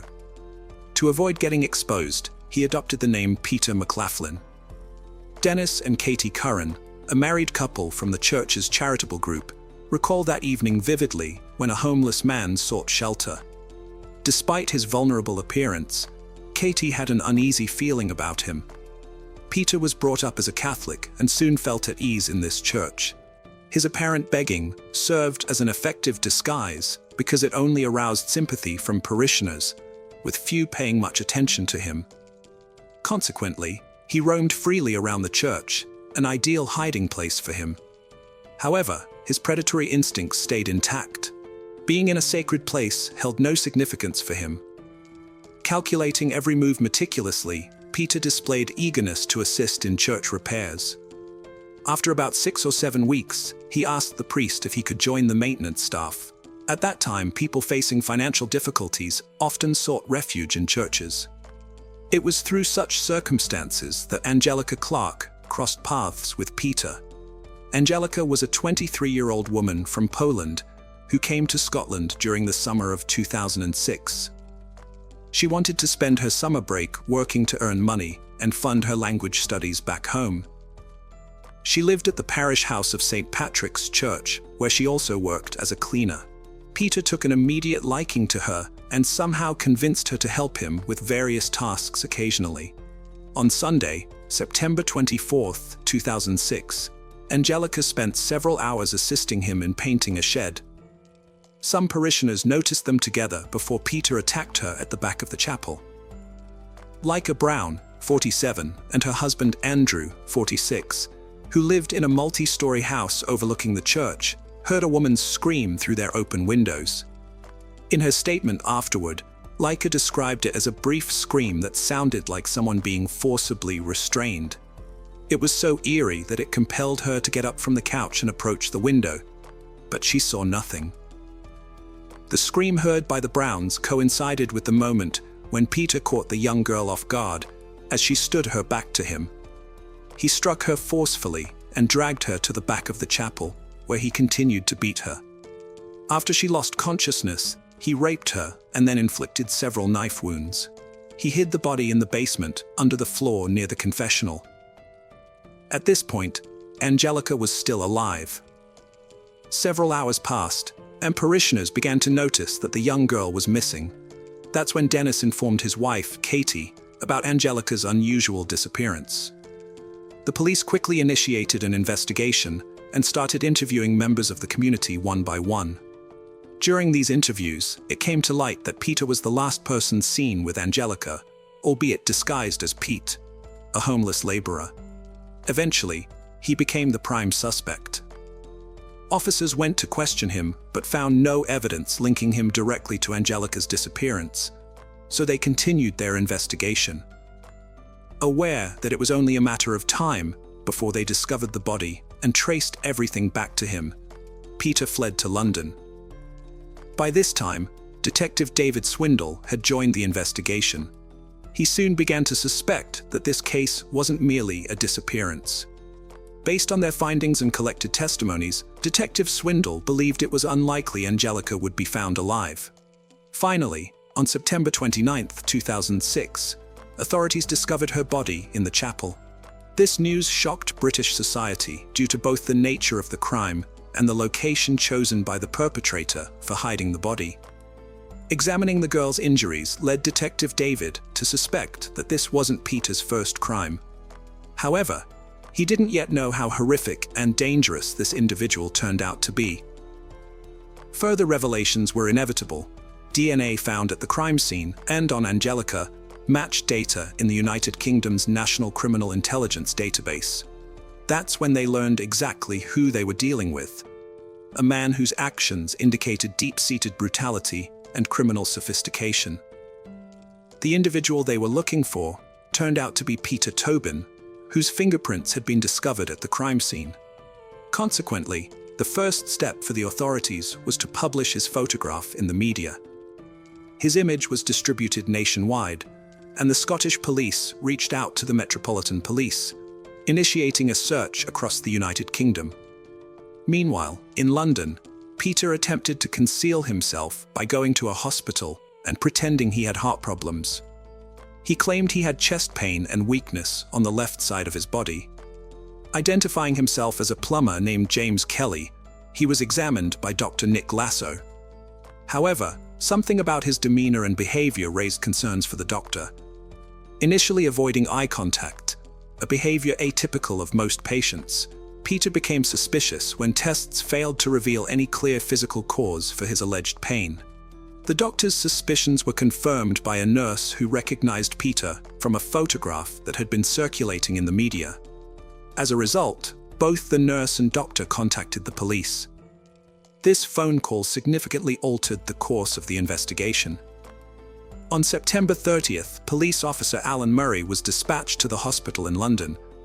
Peter was taken into a room so Alan could speak with him. Immediately following this encounter, Peter was arrested. Although initially only charged with violating the sex offender registry, this approach allowed officers time to build a criminal case against him. Under Detective David's leadership, evidence gathered led to Peter's trial for crimes against Angelica in late March 2007.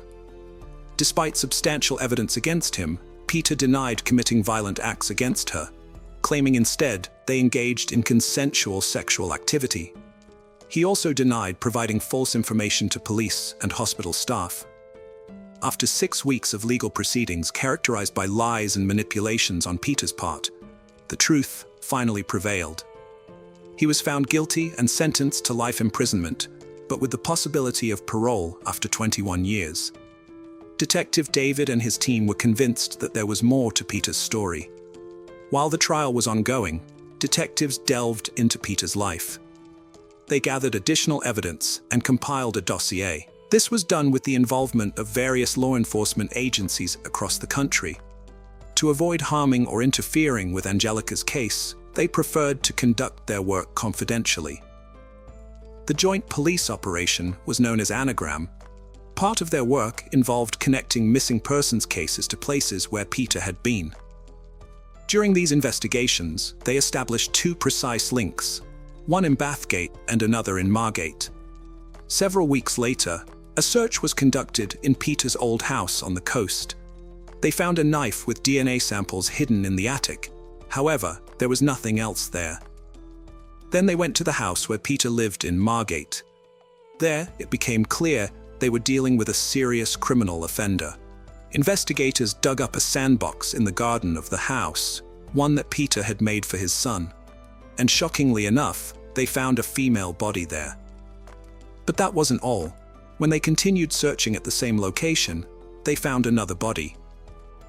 A woman's handbag was also discovered at the scene, which the team preserved for DNA analysis. Forensic experts worked diligently to establish the identities of the 2 victims. determine their ages, and estimate their dates of death. They also analyzed traces from the handbag. These genetic traces were very strong, but initially yielded no matches in the National DNA Database. However, on June 1, 2007, there was a crucial breakthrough. The DNA matched Peter's fingerprint. This development proved monumental for investigators who deemed it necessary to move forward decisively in this direction by November. On August 14, 2007, authorities confirmed that one of the bodies found belonged to Vicky Hamilton, who disappeared at 15 years old during her first independent. Her family had been waiting for answers for 16 years. Later, it was announced that the second body belonged to 18-year-old Dinah McNichol, who was hitchhiking home after attending a concert. On September 1, 2008, the Royal Prosecution Service contacted Peter's lawyers and charged him with the murder of Vicky, leading to his trial. Officers had to restrain Vicky's father, Michael, after he saw Peter face to face. Michael later admitted he simply wanted Peter to know he was there to defend his daughter's name and protect her memory. After a month-long trial on December 2, 2008, Peter was found guilty of Vicky's murder and sentenced to life imprisonment. The trial for Dinah took place in December 2009. On December 16th, after the defense failed to provide evidence exonerating their client, the jury found Peter guilty of Dinah's murder. He subsequently received his third life sentence. On November 22, 2007, it was reported that Tobin had been attacked by fellow inmates. He sustained minor injuries. Shortly before this incident, the serial killer had confessed to a total of 11 murders. Recently, on October 8, 2022, Peter passed away in the hospital. Hello friends, welcome to our channel. Today we're going to take a look at another horrible case with you. The case of Sylvia Likens. Sylvia Marie Likens was born on January 3, 1949, in Lebanon, Indiana, USA, to carnival workers Lester Likens and his wife Betty Likens, formerly Grimes. She was the third of 5 children, with 2 older twins, Daniel and Diana, and 2 younger twins, Benny and Jenny.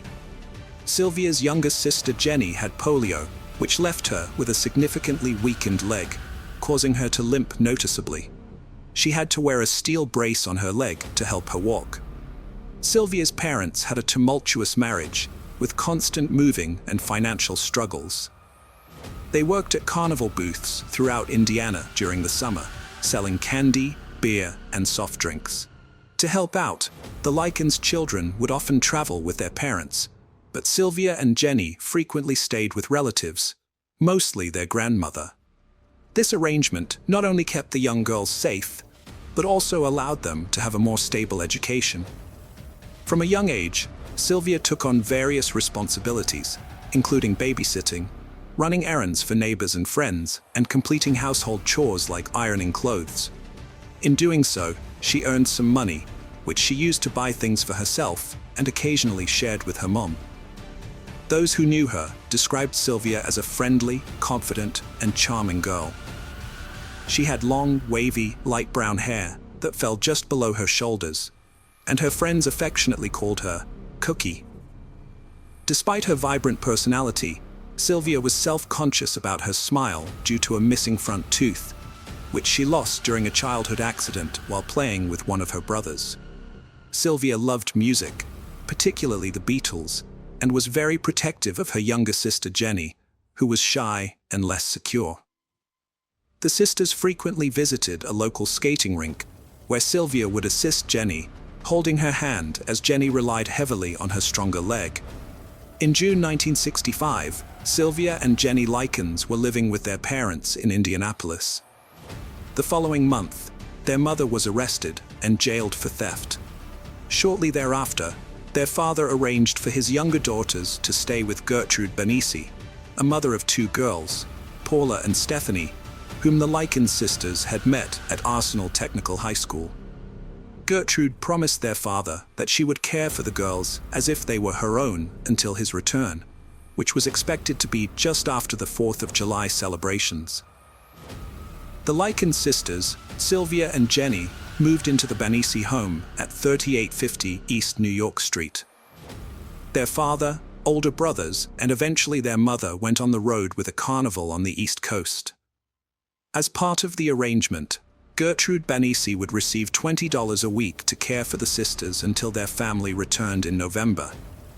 At first, things seemed normal at the household.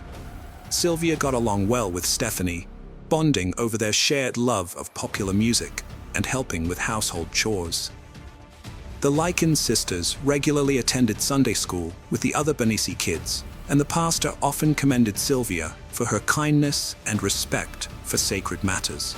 However, when the payments for hosting the girls started coming in late, Gertrude's frustration mounted, and she began to mistreat them. This mistreatment involved physical punishments with thick objects, which eventually escalated into regular beatings, starvation, and humiliation. Sylvia faced the brunt of the abuse. Gertrude and her daughter Paula repeatedly accused Sylvia of engaging in inappropriate behavior with boys, which led to Gertrude physically kicking Sylvia in the groin and Paula physically attacking her. The girls were forced to eat food they disliked, and Sylvia was even beaten by Stephanie's boyfriend, Randolph Hubbard. Daily life at the Banfi residence was brutal. Violence escalated over time. Paula's attacks on Sylvia were savage, including punching her in the face and breaking her own wrist. She targeted Sylvia's mouth and eyes, then used her cast to inflict more harm.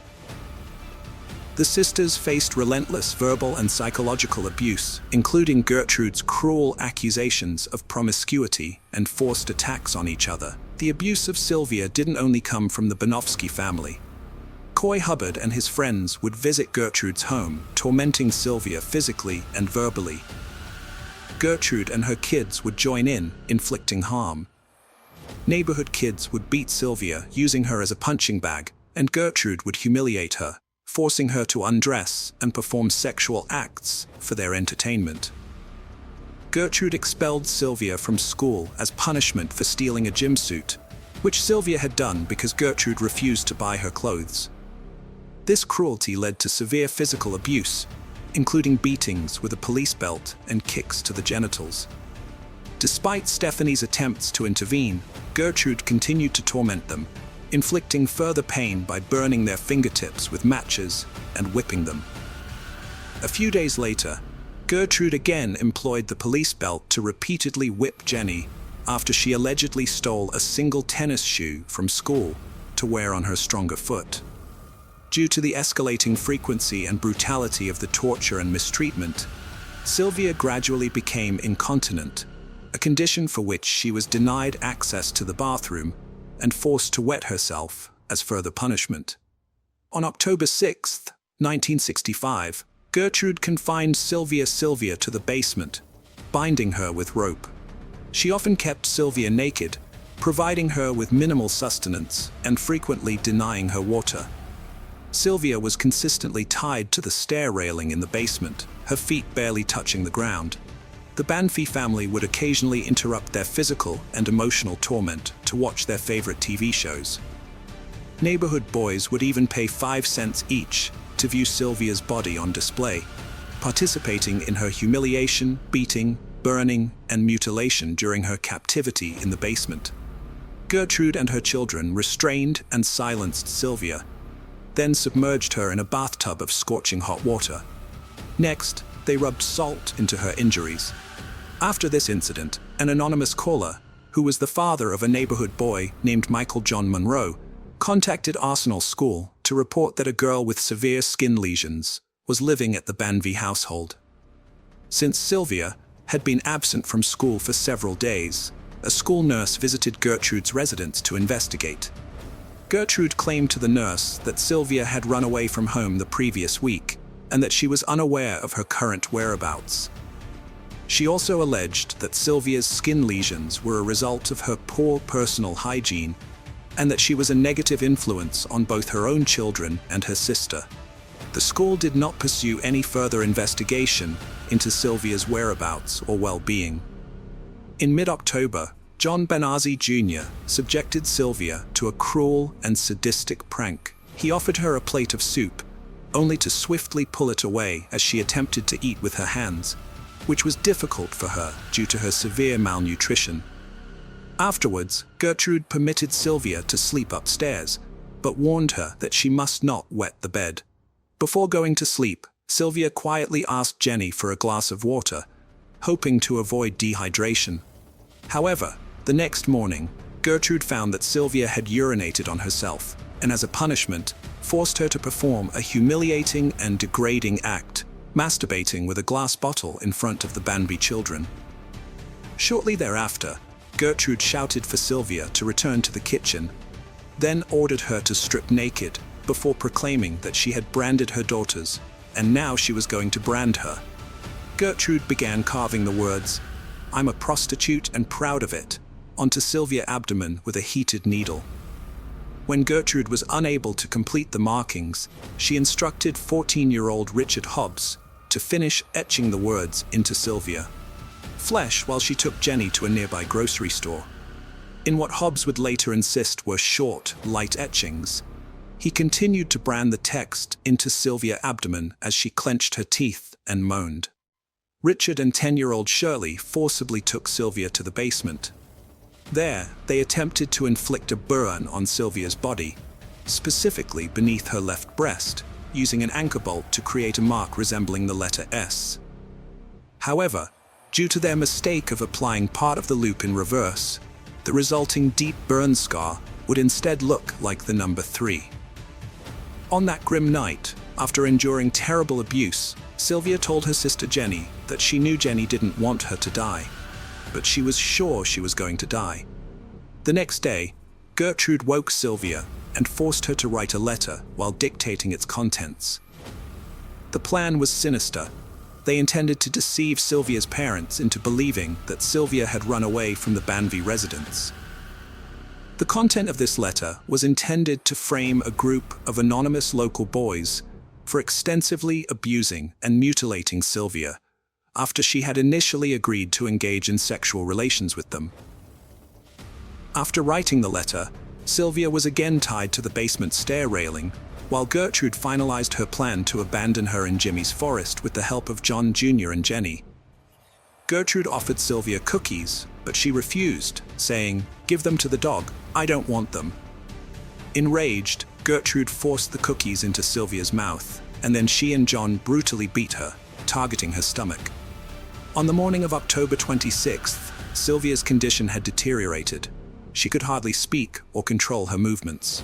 Gertrude brought her to the kitchen, propping her against the wall, and tried to feed her a donut and a glass of milk. However, Sylvia struggled to hold the glass, which further infuriated Gertrude, who tossed her to the floor before returning her to the basement. Soon, Sylvia became delirious, repeatedly moaning and muttering incoherently. When Paula asked her to recite the alphabet, Sylvia couldn't get past the first 4 letters and was unable to stand up from the floor. Sylvia faced neighborhood bullies in the basement. She pointed out familiar faces, shouting names. After a failed attempt to bite a rotten pear, Jenny reminded her she couldn't feel her teeth, having lost one at 7. Exhausted and desperate, Sylvia tried to escape but collapsed.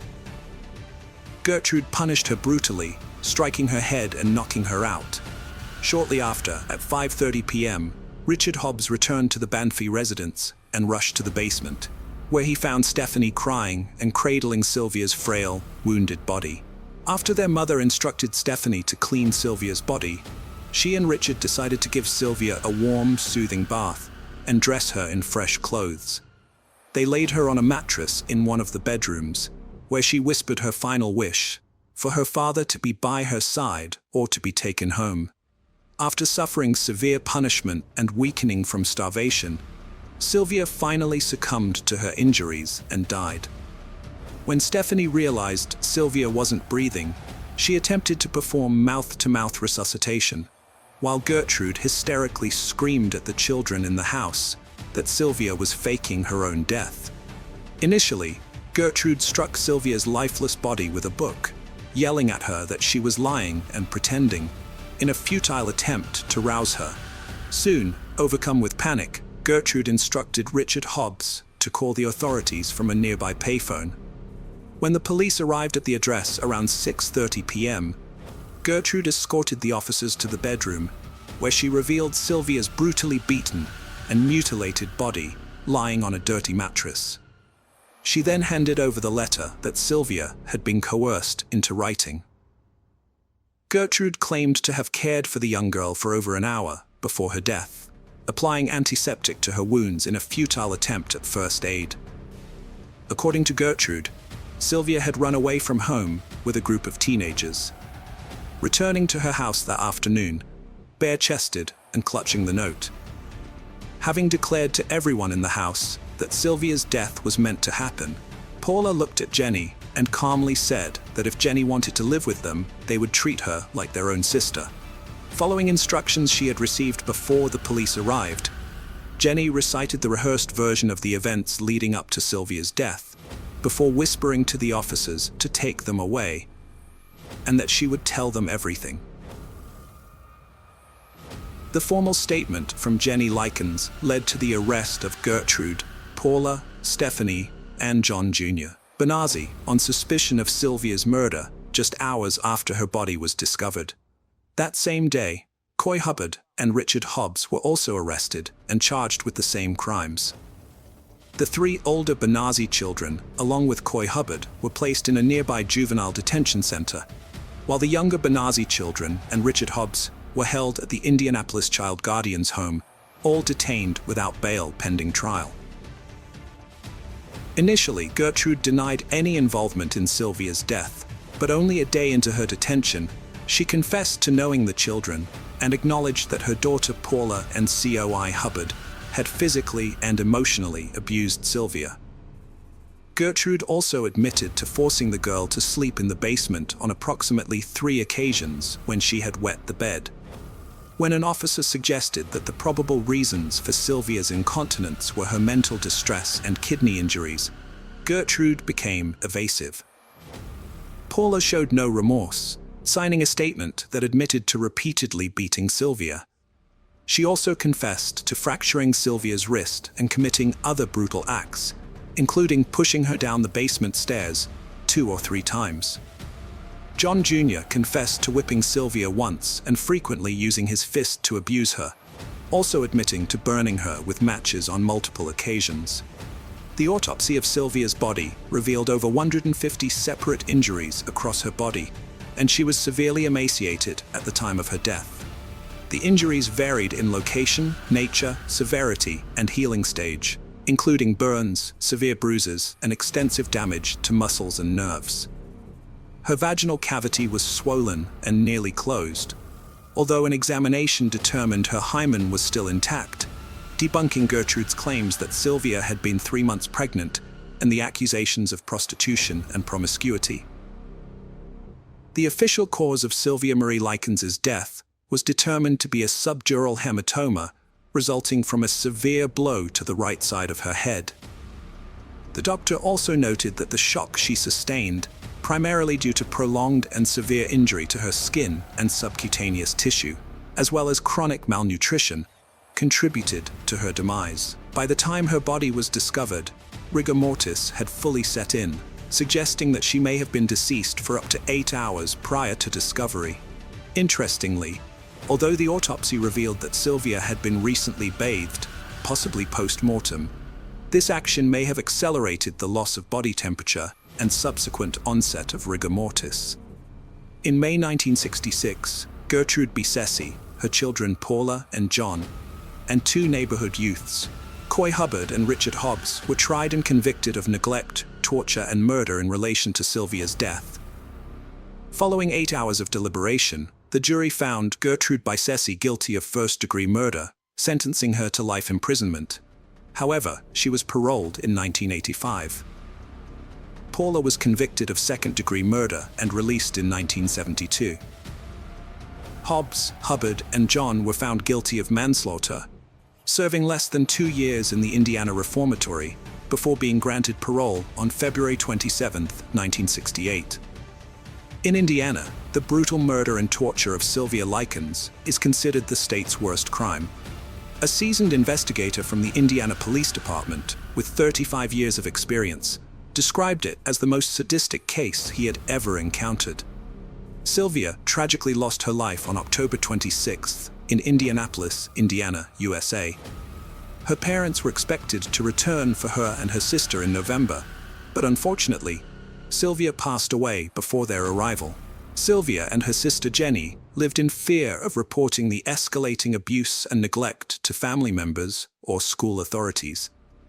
They worried that speaking out would worsen their already desperate situation. Jenny, in particular, struggled to overcome the urge to inform family members, fearing that Gertrude would retaliate by subjecting her to the same torture and abuse as her sister. Additionally, Jenny faced harassment from neighborhood girls who ridiculed and occasionally beat her whenever she mentioned Sylvia's situation. The middle-aged Besessi couple, along with other families in the neighborhood, had suspicions or had witnessed signs of the girls being mistreated, but they were too afraid to report it to the authorities. Consequently, no one intervened to stop the abuse the Sylvia sisters suffered, and tragically, no one was able to rescue them from their horrific ordeal in time. In the aftermath, all those responsible for her torture and murder received prison sentences, although some did not serve their full terms.